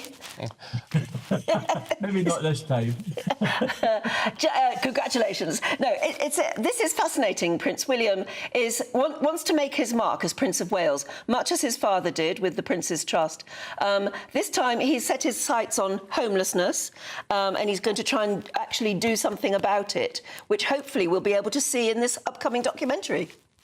Yeah, absolutely. The whole point of the documentary is to showcase the work that he's doing with Homewards, this organisation that he's founded, and he is desperate to help bring an end to homelessness. And he's using Finland as an example. Now, Finland's practically eradicated homelessness in their country. He's already announced in February this year that he and other organisations are going to build 24 homes down in the Duchy of Cornwall down south, which will help people get off the streets. And Stephen, there are 300,000 people who are homeless in this country. Many of them are sleeping rough. Some of them are sofa surfing. So he is desperate, to do something to help this. Why the documentary, do we think? Because let's be clear, there will be some people out there, Charles, who say, oh, that turns it into a bit of a PR exercise, which I'm quite sure he wouldn't want. Well, I mean, you can call it a PR exercise. We can call it a PR exercise, but he's agreed to this documentary because it will help showcase the work that Homewards is doing. It only started last year in 2023. These homes, these 24 homes, not many, I accept that, but it's a start. Will be built by hopefully autumn next year. They're starter homes and will be temporary homes, and it's also part of it is helping people get jobs and live in a community. So I don't think it's a PR exercise at all. What it may well do, Stephen and Anne, is make the government, the new government, look at this. This is a problem that Angela Rayner may well have to sort out and get involved in to help him. He's got some people on board already to help with cash and other forms of help. So I think these sort of programs are quite good. Yeah, I mean, he's hard at work at the moment, isn't he? Making his way, making his own stamp, I suppose, on the Princess of Wales ship. And of course, at the same time, he's having to cope with what is clearly a trauma at home. I mean, we only hope Princess Catherine is okay, but she isn't up and running yet, and he's having to bear that burden too. No, you're absolutely right, Anne. The fact that the Princess of Wales is still not back at work shows just how serious it was at the start. I mean, all we can do is carry on wishing her well and giving her the time to come back whenever she feels like it. Yeah, well, absolutely so. And so, as we say, in the meantime, Prince William cracking on and making his mark, and all power to his elbow, I say. Charles, really good to see you. Thanks very much indeed. All the best. Yes, you too. Thanks. I'm a huge fan of William. I am, and I think he probably could get something done. And it's interesting that he's looking at Finland and the way they did it. And we heard, didn't we, that apparently he's concentrating on something like 5 different projects, different places in Britain. 6, where he's, yeah, 6. Is it 6? Yeah, and he's getting industrialists together and people who are movers and shakers and frankly, people who've got money to try and at least start in those 6 areas and then hopefully create something that will spread. If it works, then why not? It will spread. So let's hope it does. It's a terrible thing. Hugely important, isn't it? Right. Still to come for you. What's going to happen on Wednesday when England faces Switzerland? Well, no, they've already faced Switzerland. It's Netherlands. Netherlands. Yeah, Netherlands. Yeah, well, we don't know, do we? Because it's guesswork. No, and I was just saying to you, if it's a semi-final and it's on Wednesday, does that mean the final's by next weekend? Yeah, I don't know. We'll find out from Aidan McGee in a couple of moments.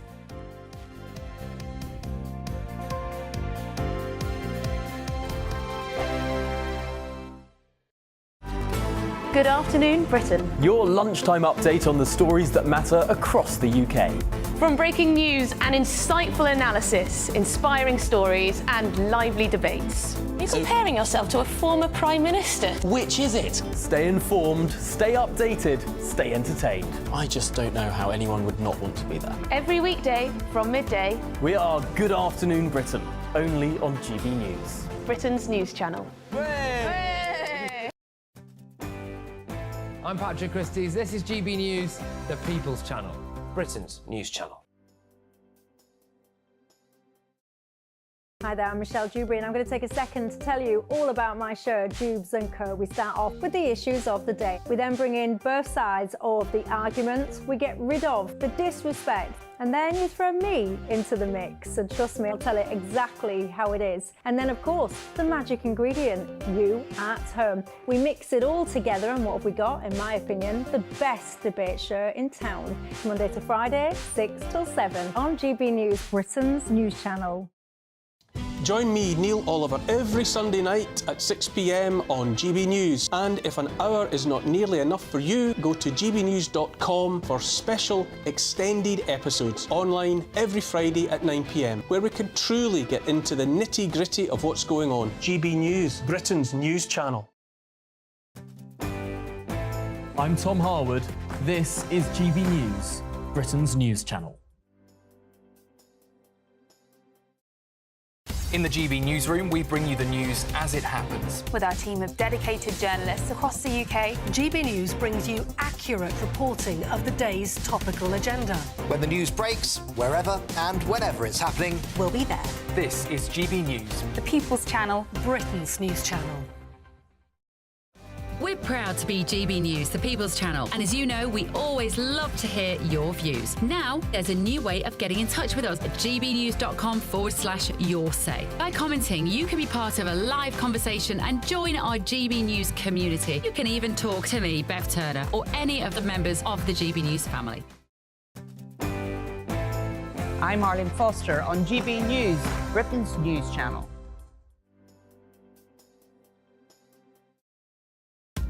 Are the newspapers getting you down? My wife didn't divorce me that month.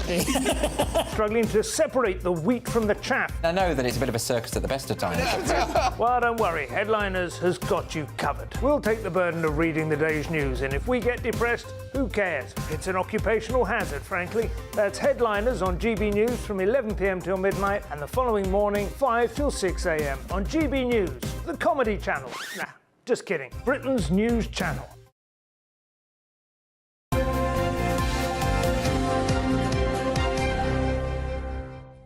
Well, the answers to all our questions about football are going to be answered now by Aidan McGee, who's here. So we were just saying, if the semi-final that we're in is Wednesday, yes. When's the other one? And that means when's the final? Final will be next Sunday, which will be an 8 o'clock kickoff. Now, I was going through in my head all the finals of the Euros since 1988. I can only think of about 2 that weren't on a Sunday. Although, if you remember, last time England v Italy was on Wednesday, wasn't it? Don't remember that. It went to penalties. But that was different because it was COVID. We were trying to reschedule everything, and we had the onset of a Winter World Cup as well. 8 o'clock in the night on a Sunday? That strikes me as a bit odd. No, I think that would... It's a global audience. It's Super Bowl level, so it needs to fit in with all the... With all the time zones? Yes, it does, exactly. And I think... that's not too bad a time, is it, really? It's too dangerous to think about being involved, World Cups are always on a Sunday evening, World Cup final. What do you think? On Wednesday. Have we got a chance of it coming home? Yeah, we got coming home. It might forget its front door key as it did in '96. But having said that, it's 50-50. I'd give England a slight edge on Wednesday. But it's a massive unifying factor, this whole tournament. I mean... Do we know who's in the other semi? Yes, we do. It's France against Spain. That's going to be on Tuesday. They're both good sides, aren't They're both good sides. Yeah, we haven't seen many shocks in this tournament. We didn't see many of the big beasts go out in the group stage. We saw Italy go out in the second phase, but on the first in the round of 16. But that was the worst Italian side we've seen in many years. But I want to just draw your attention to the World Championship of Legends cricket at Edgbaston yesterday, because we've got a float of this. This is India versus Pakistan, Edgbaston. Huge rivals on and off the pitch, of course, a field of play, and there they are, unified by their love of England. Oh, that's and they're lovely. looking at the TV screen there inside the stadium, and they're all still waiting for the result, getting together, and that's what football does. It's a unifying factor. Everybody stops, that's don't what football should be about. We've not seen any trouble at this tournament, either in Germany or back here. England haven't lost yet, though. Don't say it. So there's that. Touch the MDF. Yeah, touch the MDF. Touch the MDF, yeah. Of course, we faced the Netherlands. So they saw off Turkey. Yeah, so Turkey, that's last night, and you stayed up and watched that, didn't you? I did as well. Yeah, look, they were given a stiff examination late on by the Turks. They went through the kitchen sink, having relinquished a 1-0 lead, has to be said, but Netherlands turned it round. And so they've earned their place in this semi-final. But they'll be worried about England as well. There's no question about that. They'll be looking at our squad and the depth and thinking England still haven't clicked yet. And we've seen it before where teams have limped through to the final. I remember Argentina doing it at the World Cup in 1990. A really ropey Argentina. They got found out in the final.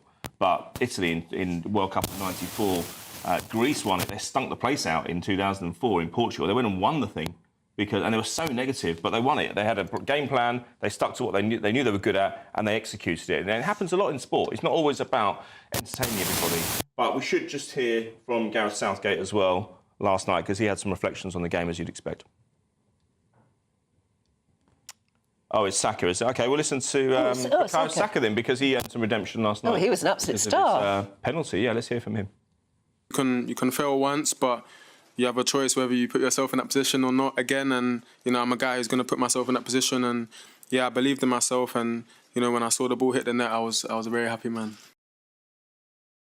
That was Bukayo Saka. How old is he? He still looks very young, doesn't he? He's 22 now. I'll check on that. But he was very young when he took that penalty. Yes. And we can hear from Gareth Southgate, actually. We'll hear from him now. We've shown the resilience that the teams that win tournaments have had for years and years. Italy, France, Spain. It's not all pure football. It's other attributes that they've had, and we're showing a little bit more of that streetwise nature. What point is he making there? I think he feels as if he has some credit in the bank now, having earned or taken England to 3 semi-finals out of the last 4. That's uncharted territory, certainly in the last 30-odd years. In fact, going back before that, in the 1970s, they just didn't qualify for tournaments at all, not many anyway. So I think he had a little bit of a pointed aim at the media last night as well, because he felt that the team information and the formation and the tactics were leaked too readily to the media. I had the team yesterday morning. Yeah. And that's come from the players, through agents, to the media. Don't blame the media. Information is their currency. He didn't want to blame his players. If you're going to make that kind of accusation, Anne, point it at the source. Yeah. Not the ones who not the symptom. Yeah, well, that would be my view. Also, he wasn't happy with some of the abuse they've taken earlier in the rounds. He thought he went over the top. I felt with the rights holders yesterday, it looked to me, reading between the lines and having worked in the industry for a long time, the FA may have had a word with some of the rights holders and said just ease off the criticism, because I thought they were very, very lenient on England at half-time. Oh, right, there you go. Right, Aidan, we're not going to be lenient on you. We've had enough. What? Thank you. We've had enough, but we'll see you in half an hour. Yeah. Just under, actually, 20 minutes. God, he's going to be back in 20 minutes. But we're going to take you through the papers in the meantime with Emma Wolfe and Andy Jones.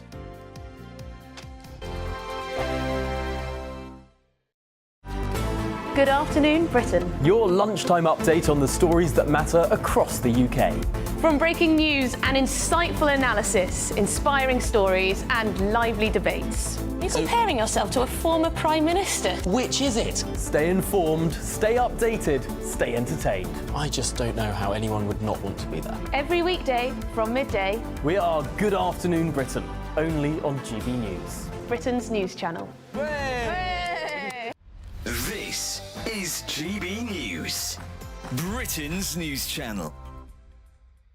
Do you put jam or cream first on your scone? divisive. A new study has found that 44% of Brits put jam on before the cream, which is the right way to eat a scone.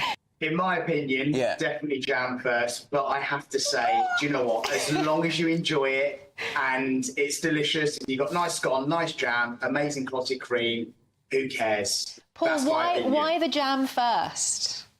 Because I love that chilled clotted cream that you hit first, then into that room temperature jam, and then that lovely baked scone. And one of our viewers has written in and said actually she puts the jam on first because otherwise you would get it all over, as in it would wobble off on the top of the cream. But I think it's easy to dribble the jam onto the cream. You're not spreading the jam onto the cream if you put it on top. I would do jam first because it just seems to make less mess. So the jam spreads easy and just a dollop of cream on top. Is there much of a market for the savoury ones that you have?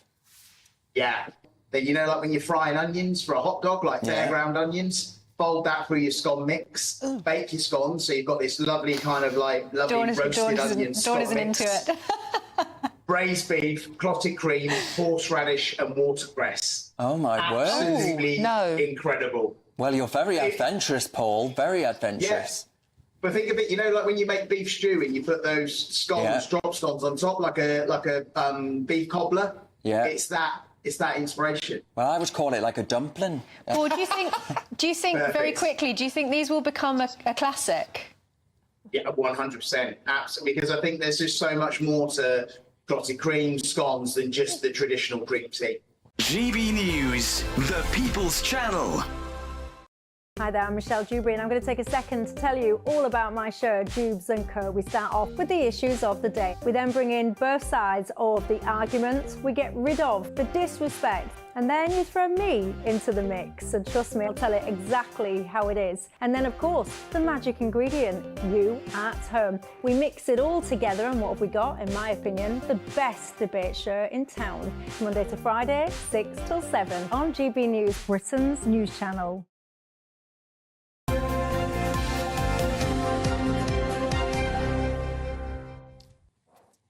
I like these chairs. You can do this. It's nice, yeah, a bit of a swivel. Yeah. I noticed that during election night, some of your guests would go like that, just sort of almost nodding off. We had one in They're particular. Too comfortable. One in particular who was very relaxed. Yes, So, relaxed. there you go. Right, let's take through the papers with Emma Wolfe and Andy Jones. Morning, you two. We're definitely not relaxed. No, we should definitely not. We're well caffeinated. We're 5 caffeines in. Caffeines in. Suella Braverman's not relaxed either on the Sunday Telegraph. She's venting. Already?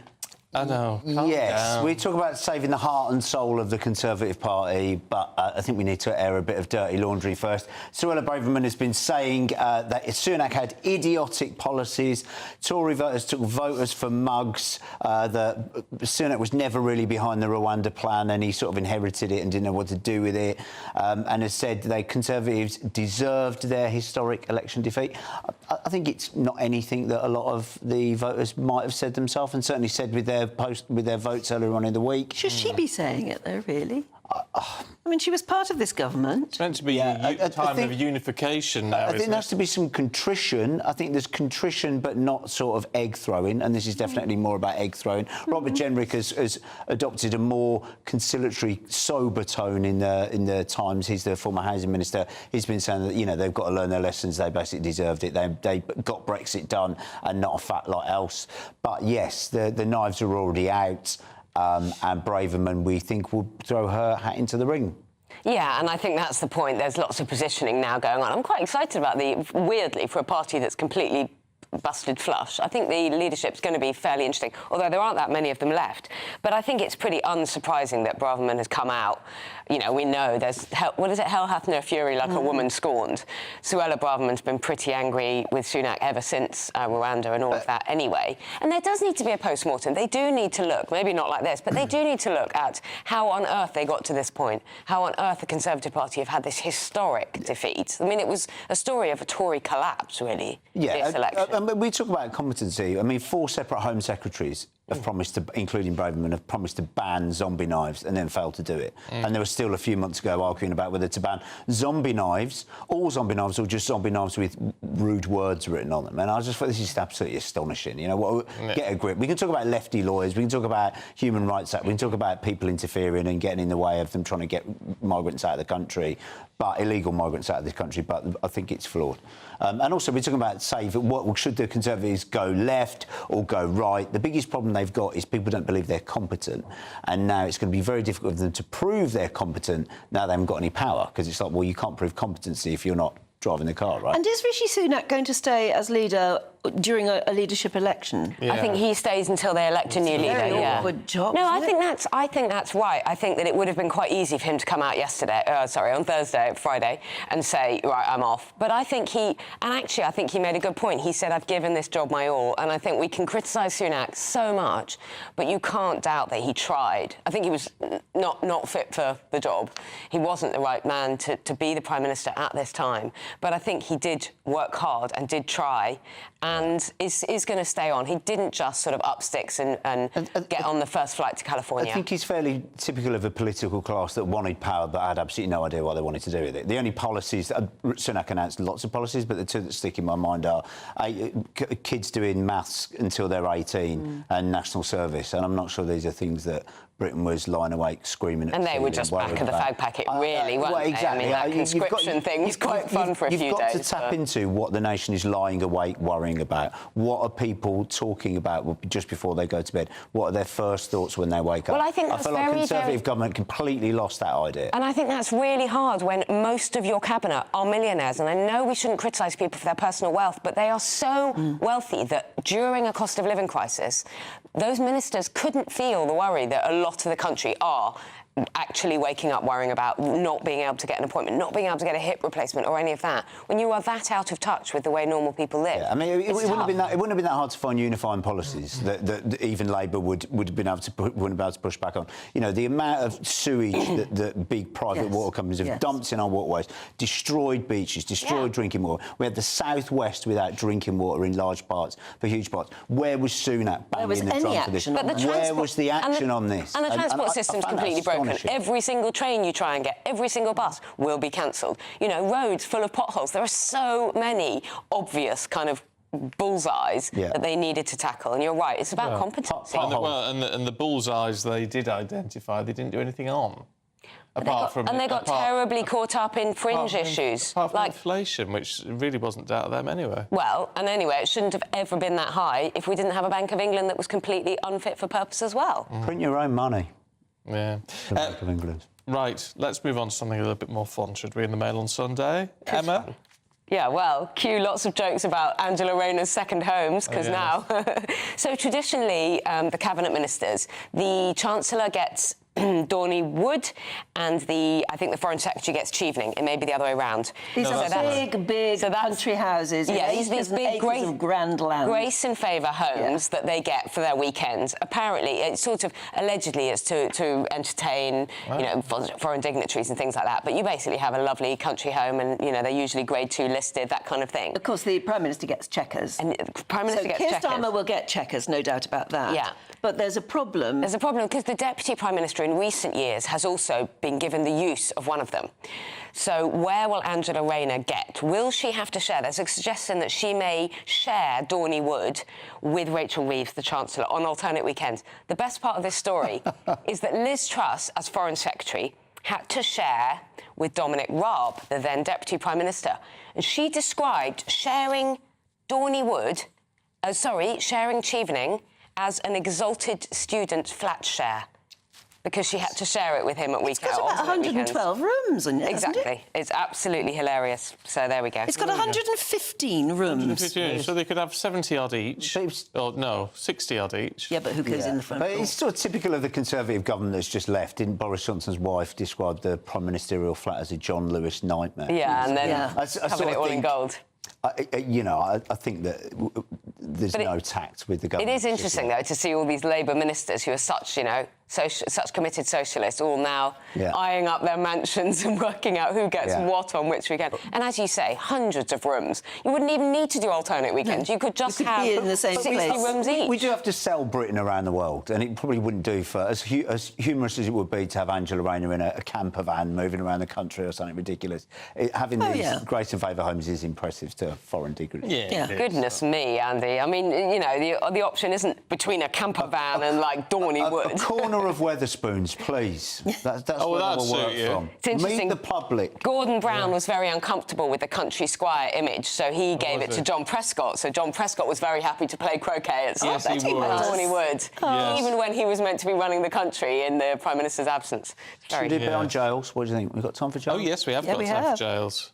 Yeah, and this one's in the Times. In fact, it's the front page of the Times, isn't it? How they're going to solve...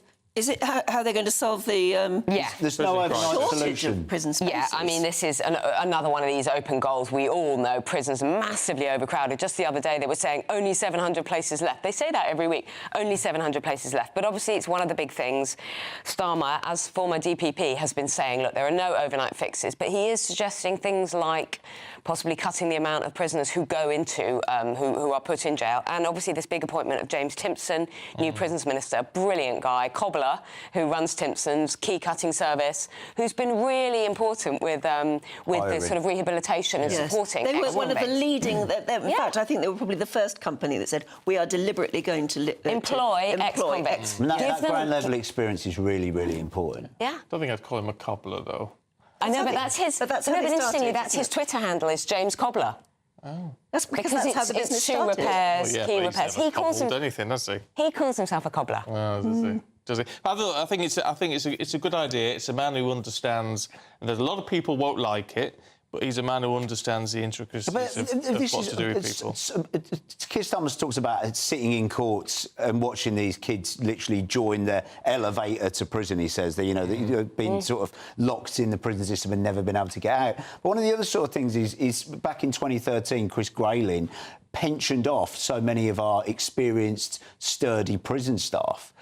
We spent 56 million in paid redundancies to get rid of around 10,000 staff in the prison service. They're desperately trying to recruit now. They're desperately trying to recruit now. We lost all of that experience of these situations where basically teenagers are looking after hardened criminals, situations where prison officers are having sex with inmates and filming it and it's ending up on the internet. Well, that was one case. Multiple cases of prison officers ending up in affairs, drugs, all sorts of dramas. I know we have some viewers who are ex-police officers. Well, how are our prisons overrun with drugs and mobile phones? Yeah, I'll tell you what, though, if you're looking for employment at the moment and prison officers are they put really good offers on at the minute. There's some really good salaries available. I spoke to one ex-prison officer in East Anglia. He said he was responsible very often for 200 prisoners on his own. Yeah, that's too much. Dangerous lags. Too much. Right, we're out of time. Thank you both very much. Thank you very much for your time, for doing time with us. Here's the one. Any more prison jokes? Looks like things are heating up. Boxed boilers, sponsors of weather on GB News. Good morning, welcome to your GB News weather update from the Met Office. It's a case of sunshine and showers, still feeling rather cool today, but it's going to be an unsettled start for some of us on Monday. But back to this morning, there's a mix of sunny spells, but also some showers. They're fed in from the west, they're moving their way eastwards, turning heavy at times, possibly thundery across parts of southern Scotland into northern England and central England as well. Drier further across Scotland, still with a few showers, but some brighter spells here too. We've got lighter winds around as well today, so that will help lift the temperatures just slightly, 18, possibly 19 degrees, and feeling a touch warmer in Scotland too.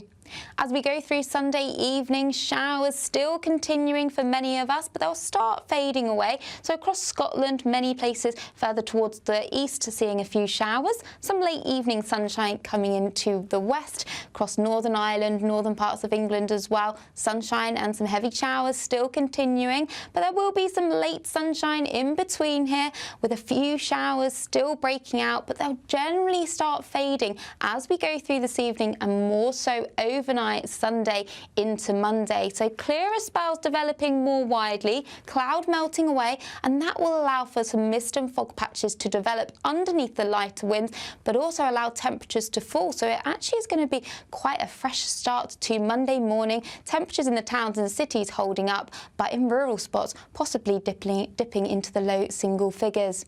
To start Monday, it's generally a fresh start, but a bright start out there for most of us. Plenty of sunshine on offer first thing, but we'll start to see cloud building in from the west with outbreaks of rain here, so it's going to be quite a damp start here. Showers affecting northern parts where they could be heavy, possibly thundery, with temperatures around 19 or 20 degrees. Bye-bye. That warm feeling inside from Boxed Boilers, sponsors of weather on GB News.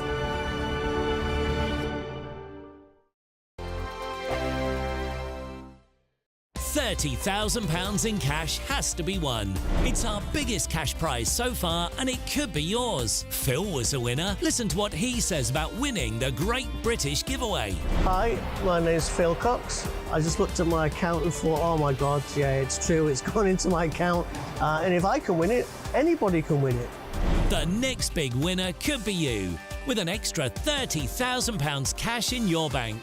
For another chance to win £30,000 in tax-free cash, text CASH to 63232. Text costs £2 plus one standard network rate message. You can enter online at gbnews.com/win. Entries cost £2. Or post your name and number to GB07 PO Box 8690 Derby DE1 9TT. UK only. Entrance must be 18 or over. Lines close at 5 p.m. on the 30th of August. Please check the closing time if listening or watching on demand. Good luck. Nana Queer, weekends from 3 p.m. Criminal barrister Tony Wyatt. Tony, thank you very much for coming in. Thanks for having me. Right, so talk to me. What have you been up to since we last spoke? More writing and pulling my hair out. The state of our courts. I want to get your view on a few things, and seeing as you're a barrister, Rishi Sunak's come up with his Rwanda plan. Everyone sort of poo-pooing that. And Keir Starmer's come out with his border command. Is it something that may well stop traffickers from trafficking people across the channel? The border command is essentially just another police force, isn't it? To just be dealing with immigration. I fail to see how it's new. I'm not entirely sure how it's new. We have that already. We have a border force. We live in a world where if you say there is a problem with this level of illegal immigration, you're immediately branded right-wing. I'm not right-wing. I'm nothing of the sort. But I can recognise a problem when I see it. That's a problem. That's too many people coming here illegally, undocumented, lost into a system. That's not a good thing. That can't possibly be a good thing. If Keir Starmer is going to throw a lot more people at it, then yeah, that's a good thing. But it's hardly an innovation, is it? Immigration courts in this country have been absolutely crucified. They've been savagely cut. Where you may have dealt with 100 cases in a week before, you're now dealing with 10 because you don't have the judges, you don't have the barristers, you don't have the solicitors. Same. I mean, it's if you decimate the system by which these applications are processed, well, then you're going to create a circumstance in which the applications build up and build up and build up. That's why we have a backlog. Exactly. At the moment, the CPS estimates that we have about 75,000 cases in the Crown Court. The government would say 70, the CPS would say about 75. I'd say they'd know better, given they're prosecuting them all. They would say about 75,000 in the Crown Court, the backlog. That's up from 39,000 in 2020. Now, that's just the Crown Court. If the same thing is happening in the immigration courts, how are we ever recovering from that? GB News, the People's Channel.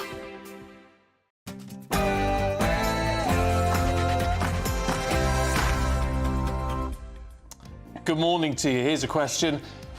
Could football finally be coming home? Well, it was another nail-biting victory for England. They beat Switzerland on penalties, so now they head to the semi-finals on Wednesday. And the new Prime Minister begins the process of UK-wide renewal as he sets off to tour all 4 nations. Suella Braverman is out, though, claiming Conservatives deserved their defeat for treating voters like mugs. Election fever's not over yet, though. The French head to the polls today as Marine Le Pen looks to shake up Emmanuel Macron's government. It was another white-knuckle ride for the Three Lions, but it's the result that matters at the end of the day. As Stephen said a few moments ago, England won through to the Euro 2024 semi-finals with a penalty shootout victory over Switzerland. We'll be live to Dusseldorf just a few minutes from now. You might still need that umbrella out there today. It's a case of sunny spells and scattered showers, and not too warm either. I'll have all the details coming up. Just gone 9 o'clock. I'm Stephen Dixon. And I'm Anne Diamond, and this is GB News Breakfast.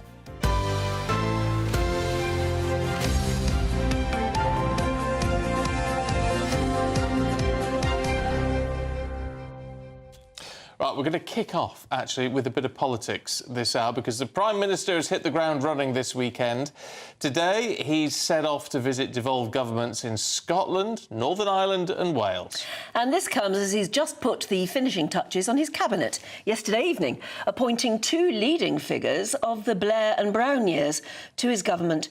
That's Douglas Alexander, pardon me, and Jackie Smith. Well, as the Conservatives begin to lick their wounds, Suella Braverman has become the first to lead the postmortem examination. Yeah, she's written today in The Telegraph, and she has said that the Conservatives deserved to lose. And she accused Rishi Sunak of pursuing an idiotic strategy, her words, which treated voters like mugs. Well, let's head to Downing Street. Our political correspondent, Olivia Utley, is there. Let's talk about what the Prime Minister's getting up to then, because we say he's hit the ground running. He certainly seems determined to make an impact, to be seen to be doing something very quickly. Well, absolutely. I mean, there are two prongs to this, really. There's the optics of it, and optics-wise, Keir Starmer is doing a whistle-stop tour of the UK. He's in Scotland today, and he's going to be in Northern Ireland and Wales tomorrow. I think part of that strategy is that although the Labour Party have won this absolutely enormous landslide majority, they won it on a relatively small vote share. In fact, they only got 3 percentage points more, 35%, than Jeremy Corbyn achieved in 2019 when he was hounded out of office for his colossal failure. And Starmer himself actually isn't particularly popular throughout the whole campaign. The Labour Party was polling higher than the Labour leader. Keir Starmer wants to turn that around, of course, and I think part of his reason for going around the country is basically just to get his face out there. An astonishing number of people actually didn't really know who the new Prime Minister was before Friday, and Starmer wants them to be exactly aware of who he is and what he's planning to do, which gets us on to what is he planning to do? Well, the first mission for Labour, it seems, is to fix the NHS. On Friday, just hours after the election result was declared, Wes Streeting, the new Health Secretary, did a very punchy statement saying that the NHS is broken and Labour has to fix it. Now, it sounds like they're getting very serious about that. They've got in Alan Milburn, who was Tony Blair's Health Secretary, in to advise Wes Streeting, and it sounds like what Milburn will be saying is that we need to get in lots of private investment and also involve the private sector more in the NHS. That actually picks up on something that Jeremy Hunt said in his speech where he conceded defeat for the government on Thursday night. He said that he hopes that the Labour Party will be able to make much needed reform to the NHS in a way that Conservative governments struggle to do because it's seen as so toxic for them, reforming the NHS. So this is the first plan for Labour, and it's actually quite a sort of Conservative plan, if you like. The problem with this plan is that there isn't very much money behind it at the moment. So far, over the campaign, in their manifesto, the Labour Party has promised £2 billion for the NHS. Well, that doesn't get you very far when you consider that enormous labyrinthine behemoth that is the NHS. There is a long way to go for Labour on this. The other issue which Labour is going to have to tackle very fast is the problem of illegal migration. Now, during the election, we heard a lot from Rishi Sunak about the Rwanda plan, how if he was elected to government, he would make that plan a reality. Keir Starmer, perhaps quite sensibly, given that his path to number 10 was looking very clear and all he really had to do was stay quiet, avoided talking too much about his plan for migration. Yvette Cooper, the Home Secretary, Secretary is getting a new sort of task force in place. But what that really amounts to is 1,000 new pen pushers. It sounds as though Keir Starmer is going to have to do more than that, and also he's going to have to outline his plan pretty fast, get some meat on the bones of his immigration plan. And actually that's exactly what Tony Blair has advised him to do in the Times this morning. So many missions for this new Labour government, and it's all kicking off with this tour of the UK. Absolutely. As we say, his feet haven't touched the ground. Thank you so much, Olivia. Let's hope those flags, all the bunting, stays outside number 10. Yes. For as long as possible. Yes, I quite like it. It looks nice, yes. Does look nice. Well, look, Camilla Tominey's here with her show at 9:30 this morning. Let's have a chat to her now. Good morning to you. Look, who have you got on the show today to reflect on this? Well, I don't know whether you want to call it a historic victory or a historic defeat. Well, indeed. The person we've got on the show that's probably the most interesting in terms of where the Tories go from here is Suella Braverman. So you both referenced the fact that she's written for the Sunday Telegraph this morning and been very critical of Rishi Sunak. There's a debate going on within the Tory party as to who is to blame. You know, you could go all the way back to Boris Johnson, also blaming Liz Truss, who was ceremoniously dumped by the electorate up in Norfolk on Thursday night, or indeed look at Rishi Sunak directly in this decision to call the early election, which most people seem to be reflecting on and scratching their heads wondering why on earth he did it. But at the same time, there's also a discussion, of course, about the Tories' future. And some people have been critical of Braverman because they say that she's part of the problem, this idea that she was sort of publicly rinsing the Prime Minister, not supporting him, not listening to that campaign message of unite or die. So I shall be challenging her on some of the statements she's made and also trying to pin her down on whether she does actually want to run for the leadership. I mean, that's the indication. That seemed to be the indication when she accepted her win on Thursday night. But at the same time, we need to get her to nail her colours to the mast. Also going to be speaking to the Reform chairman, Richard Tice. I think one of the most interesting aspects of election night was the rise of Reform, coming second in many seats. In fact, I think if Reform hadn't have stood candidates, you could probably estimate that the Tories might have won, maybe 100 more seats than they did. They still wouldn't have won enough to command a majority in the House of Commons, but they would have done much better. So I want to ask Richard two things. You know, is he feeling any guilt at all for the fact that it was Reform who pushed out very Brexity, very right-wing candidates like, for instance, Jacob Rees-Mogg and Andrea Jenkins? But secondly, I think the question now for Reform is how do they professionalise the operation? How do they recalibrate moving forward? How are their 5 MPs going to build that bridgehead that Nigel Farage has been talking about? Intriguingly, guys, we were going to have Labour. We were going to have the Business Secretary, newly appointed, Jonathan Reynolds. But at the last minute, they blamed a scheduling problem for saying that they weren't going to put Jonathan Reynolds on this show. It follows Christopher Hope, the political editor, not being given a question at the press conference in Downing Street yesterday.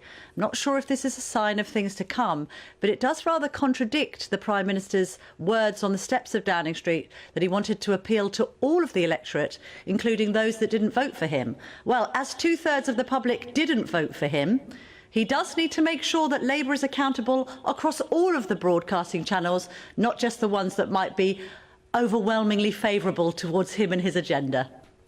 Yes, that's surprising in a way, if that's the way to read it, because we've had a great many Labour shadow ministers and shadow secretaries on, and they've been very keen to come on in the last few months.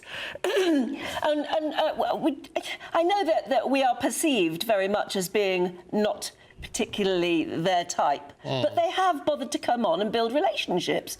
Do you really think that it is a snub? I don't know what it is, to be honest, and it could well be a scheduling problem. And at the end of the day, we've all had a very busy, not just week, but last 6 weeks. So let's hope that it isn't a sign of things to come. But I would like to remind the new Labour government that accountability in all journalistic senses is absolutely key. And certainly you cannot just be speaking to broadcasters that overwhelmingly agree with your policy platform and agenda. The Prime Minister stood on the steps of Downing Street and said he was there to represent everyone and that he wanted to dedicate his premiership to service. Well, you have to serve all of the electorate, even those that might have voted for reform, even those that might have voted for the Tories, even those who might have voted for candidates other than Labour ones. So we will continue to hope for representation on my show and indeed across the channel. I'm sure it's just a scheduling problem and nothing more sinister. Well, let's hope so. I hope so. They might be rushing him to the studio as we speak, Camilla. You never know your luck. We'll see you at You never know. See you at 9:30. I noticed that Christopher Hope didn't get a question at that press conference. Well, he absolutely should have done. I mean, Of course he should have done. country before party is the mantra that we've had from Mr. Starmer. And look, you know, we deserve a fair bite of Well, the our viewers cherry. do, because he said he's the Prime Minister for everybody. He's not just the Prime Minister for those who voted for him. And as we were reminded there, only a third of the voters did. So, and there are, there's 2/3 of other people for whom he is their Prime Minister. And I'm surprised by that, really, because we've had a great many Labour people on. Yeah, and you've got to talk to us. Yeah. It would be crazy not to. Anyway, we'll sort it out one way or another, I'm sure. Sort it out, yeah. Maybe it's just teething problems. I hope so. I remain positive. Good. That they will give us a fair crack of the whip. Anyway. Right, shall we move on to the football? Because it was a nail-biting match for the Three Lions last night, wasn't it? Just we have made it through. I say we. England have made it through. You might not be watching in England.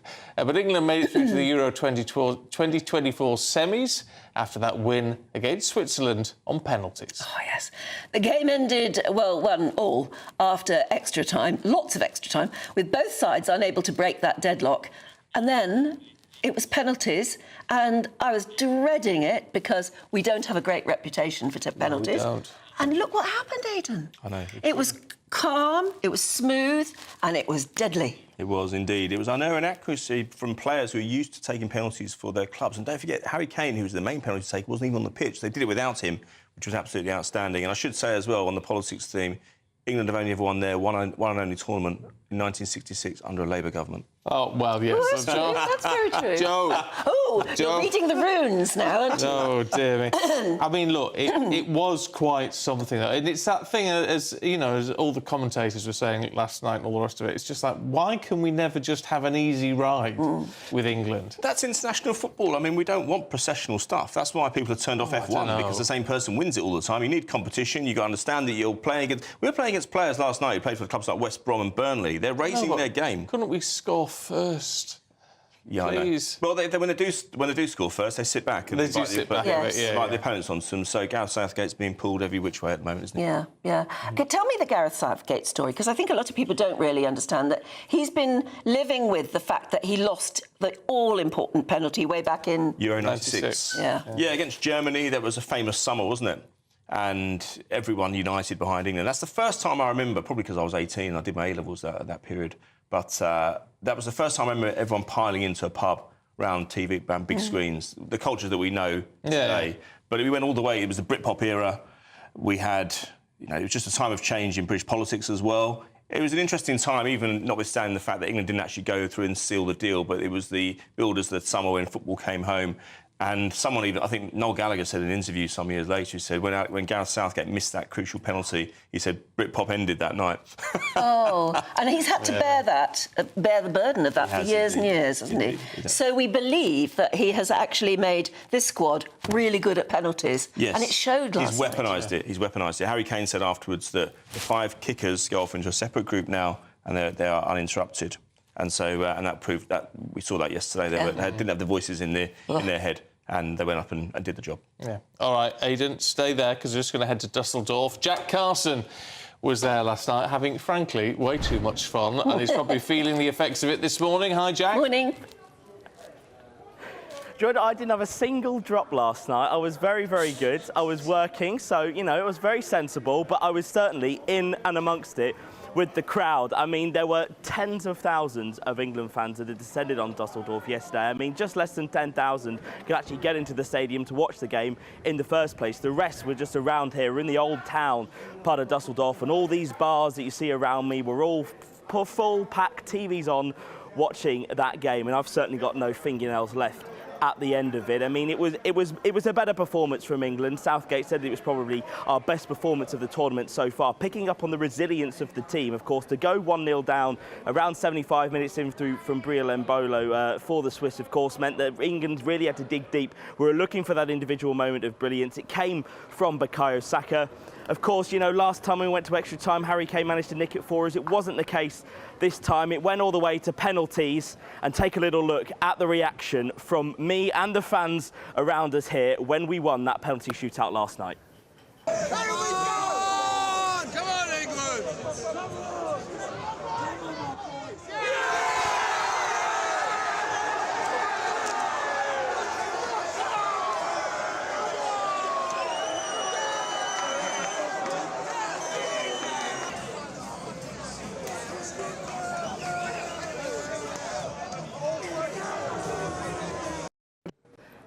Well, there you go. For those listeners on radio, I was lifted up, hoisted in the air by an England fan that I don't know. All I know about that man is that he comes from Kent. So there we go. He's probably heading back there today, feeling quite proud and happy with himself. I reckon the England team have probably been studying Harry Houdini because they've become the great escape artists in this tournament. Of course, Jude Bellingham, overhead kick to equalise when we were going out within seconds in the round of 16. Bukayo Saka in the quarter-final. We're through to the semis. Netherlands, yeah, it will be a tough test. But Gareth Southgate last night, when he was dancing with his players, dancing with the fans, swinging Sweet Caroline, it just felt like that was the turning point, the moment in this tournament where this England team really feels together, and maybe, just maybe, it might be coming home. Jack, don't say stop it, Jack. Stop it. Right, thank you very much indeed. And thanks to Aidan as well this morning. Why has Sweet Caroline become a football song? It just happens now and again. Just No happens. particular reason? No, I don't think so. No, I don't know. It's just an easy one to sort of... Yeah, probably, yeah. For big crowds to sing. Yeah, it's a good one, isn't it? Right, we need to crack on because it's time for the Great British Giveaway and your chance to win our biggest cash prize so far. It is a whopping £30,000. And the best thing about it is it's tax-free, which means you'll get the lot. You can do whatever you like with it. Here's all the details you need to try and become a winner. £30,000 in cash has to be won. It's our biggest cash prize so far, and it could be yours. Phil was a winner. Listen to what he says about winning the Great British Giveaway. Hi, my name's Phil Cox. I just looked at my account and thought, oh my God, yeah, it's true, it's gone into my account. And if I can win it, anybody can win it. The next big winner could be you, with an extra £30,000 cash in your bank. For another chance to win £30,000 in tax-free cash, text CASH to 63232. Text costs £2 plus one standard network rate message. You can enter online at gbnews.com/win. Entries cost £2. Or post your name and number to GB07 PO Box 8690 Derby DE1 9TT. UK only. Entrance must be 18 or over. Lines close at 5 p.m. on the 30th of August. Please check the closing time if listening or watching on demand. Good luck. We were both lounging there. I do apologise. These chairs, couldn't do it in the other chairs, but these chairs are very comfortable. A new Prince William documentary is being filmed at the moment, and it's going to showcase his work helping people who are homeless. We'll tell you more in just a moment.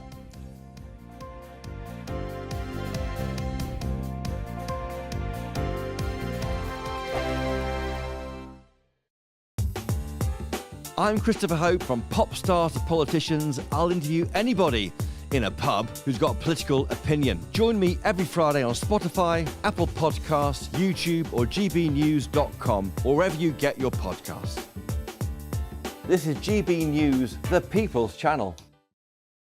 I'm Patrick Christys. This is GB News, the People's Channel, Britain's news channel.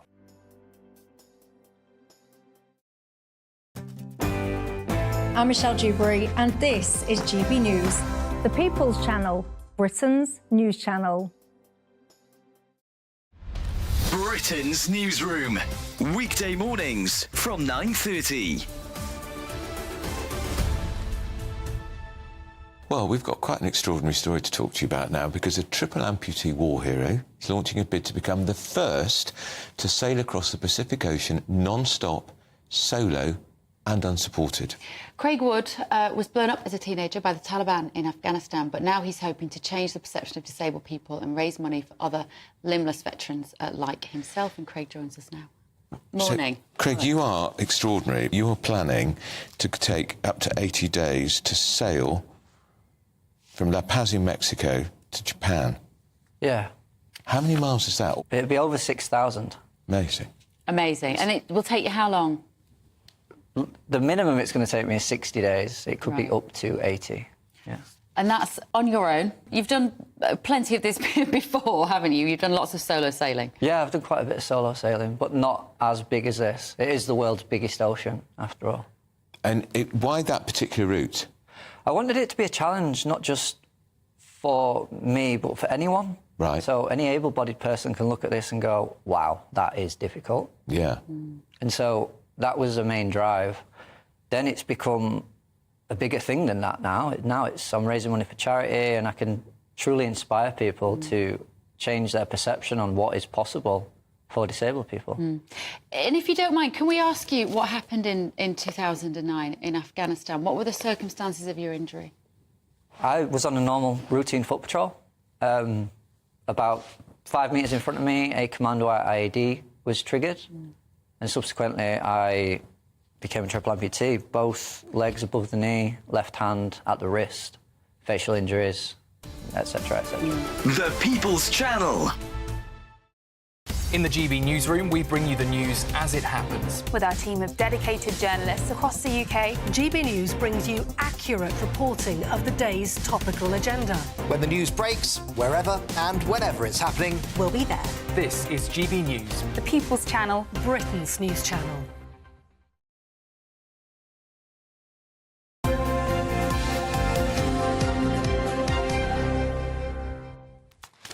Now, the Prince of Wales is, frankly, continuing to impress. Well, us, anyway. Well, he's making this documentary, which is about... I mean, it's not the he's not just making a documentary. Basically, he's trying to attack homelessness, isn't he?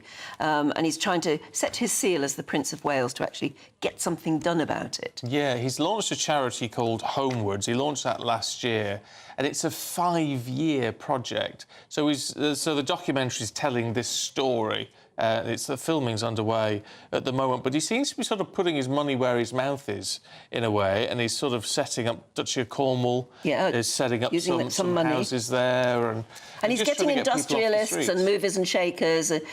He's looking particularly at 6 particular projects where he's getting people together, people who know how to make money, people who know how to build houses, and the right sort of houses, and actually get something done that hopefully very soon we'll be able to see in bricks and mortar. Well, and he's also looking at... Apparently Finland have managed to eradicate homelessness altogether. Now, it's a totally different country, different sized population, different dynamics in there. However, they've got some good ideas. So he's taking the best of that, apparently. So it's about building these houses. There will be temporary accommodation for those people involved, but then sort of getting them educated if they need to be, cleaned up, obviously, helped with all that sort of thing, but then try and get them into employment and then in a position when they can start to rent or buy. Because there are so many, I can't remember what the figure was. 300,000. Yeah, people who are either completely homeless and sleeping rough on the streets,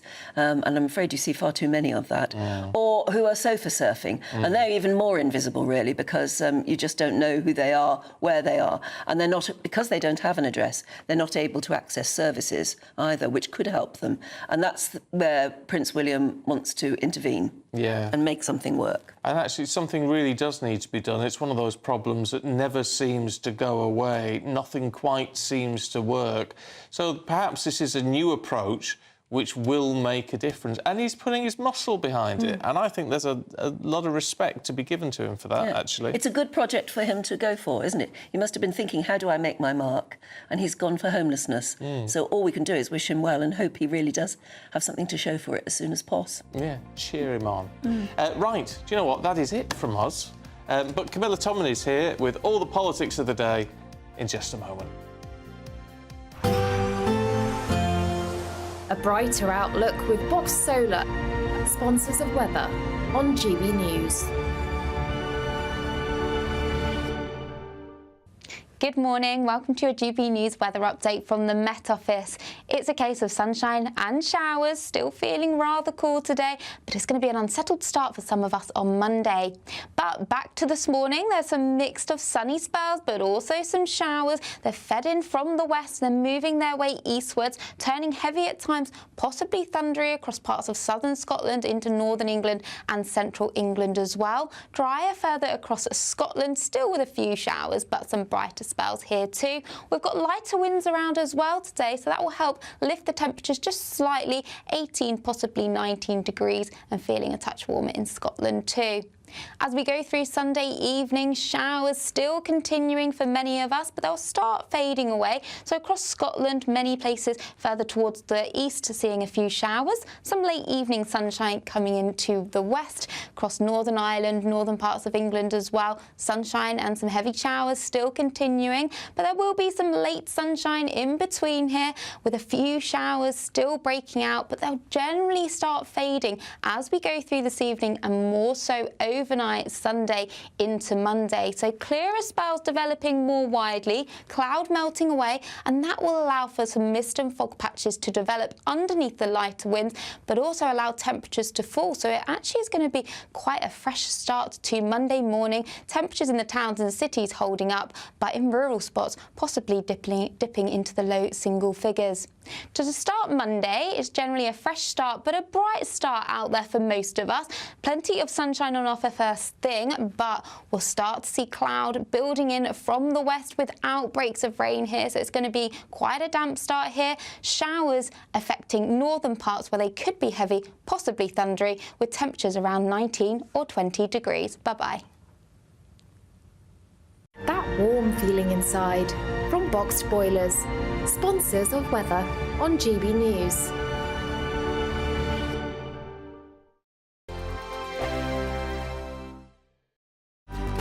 Good afternoon, Britain. Your lunchtime update on the stories that matter across the UK. From breaking news and insightful analysis, inspiring stories and lively debates. You're comparing yourself to a former Prime Minister. Which is it? Stay informed, stay updated, stay entertained. I just don't know how anyone would not want to be that. Every weekday from midday. We are Good Afternoon Britain, only on GB News. Britain's news channel. Britain's newsroom. Weekday mornings from 9:30. So the royal family is opening the doors of Balmoral Castle to the public and giving guided tours today for the first time in more than 170 years. And one man who spent plenty of time there is former royal butler Grant Harold, who joins us now. Grant, we know the Queen loved Balmoral, and that's, of course, where she was in her final days. Why was it so special? I think for many reasons, but most importantly, it was a family home, and it's where she spent a lot of time with her family. I mean, we all know the Queen, obviously monarchy was the first thing, but she always said that family was right behind that. And so time with family was important, whether it be at Sandringham or Balmoral, which were both properties that she privately owned. So they're private homes and very special. Which kind of makes it even more surprising that King Charles has decided to open the doors to the public. I was surprised when it was announced, because for many years, I've always said that Balmoral's one of the most private homes. You know, they've always been quite fierce about keeping a private home, private estate. You can visit the gardens at certain times of the year. You can see the ballroom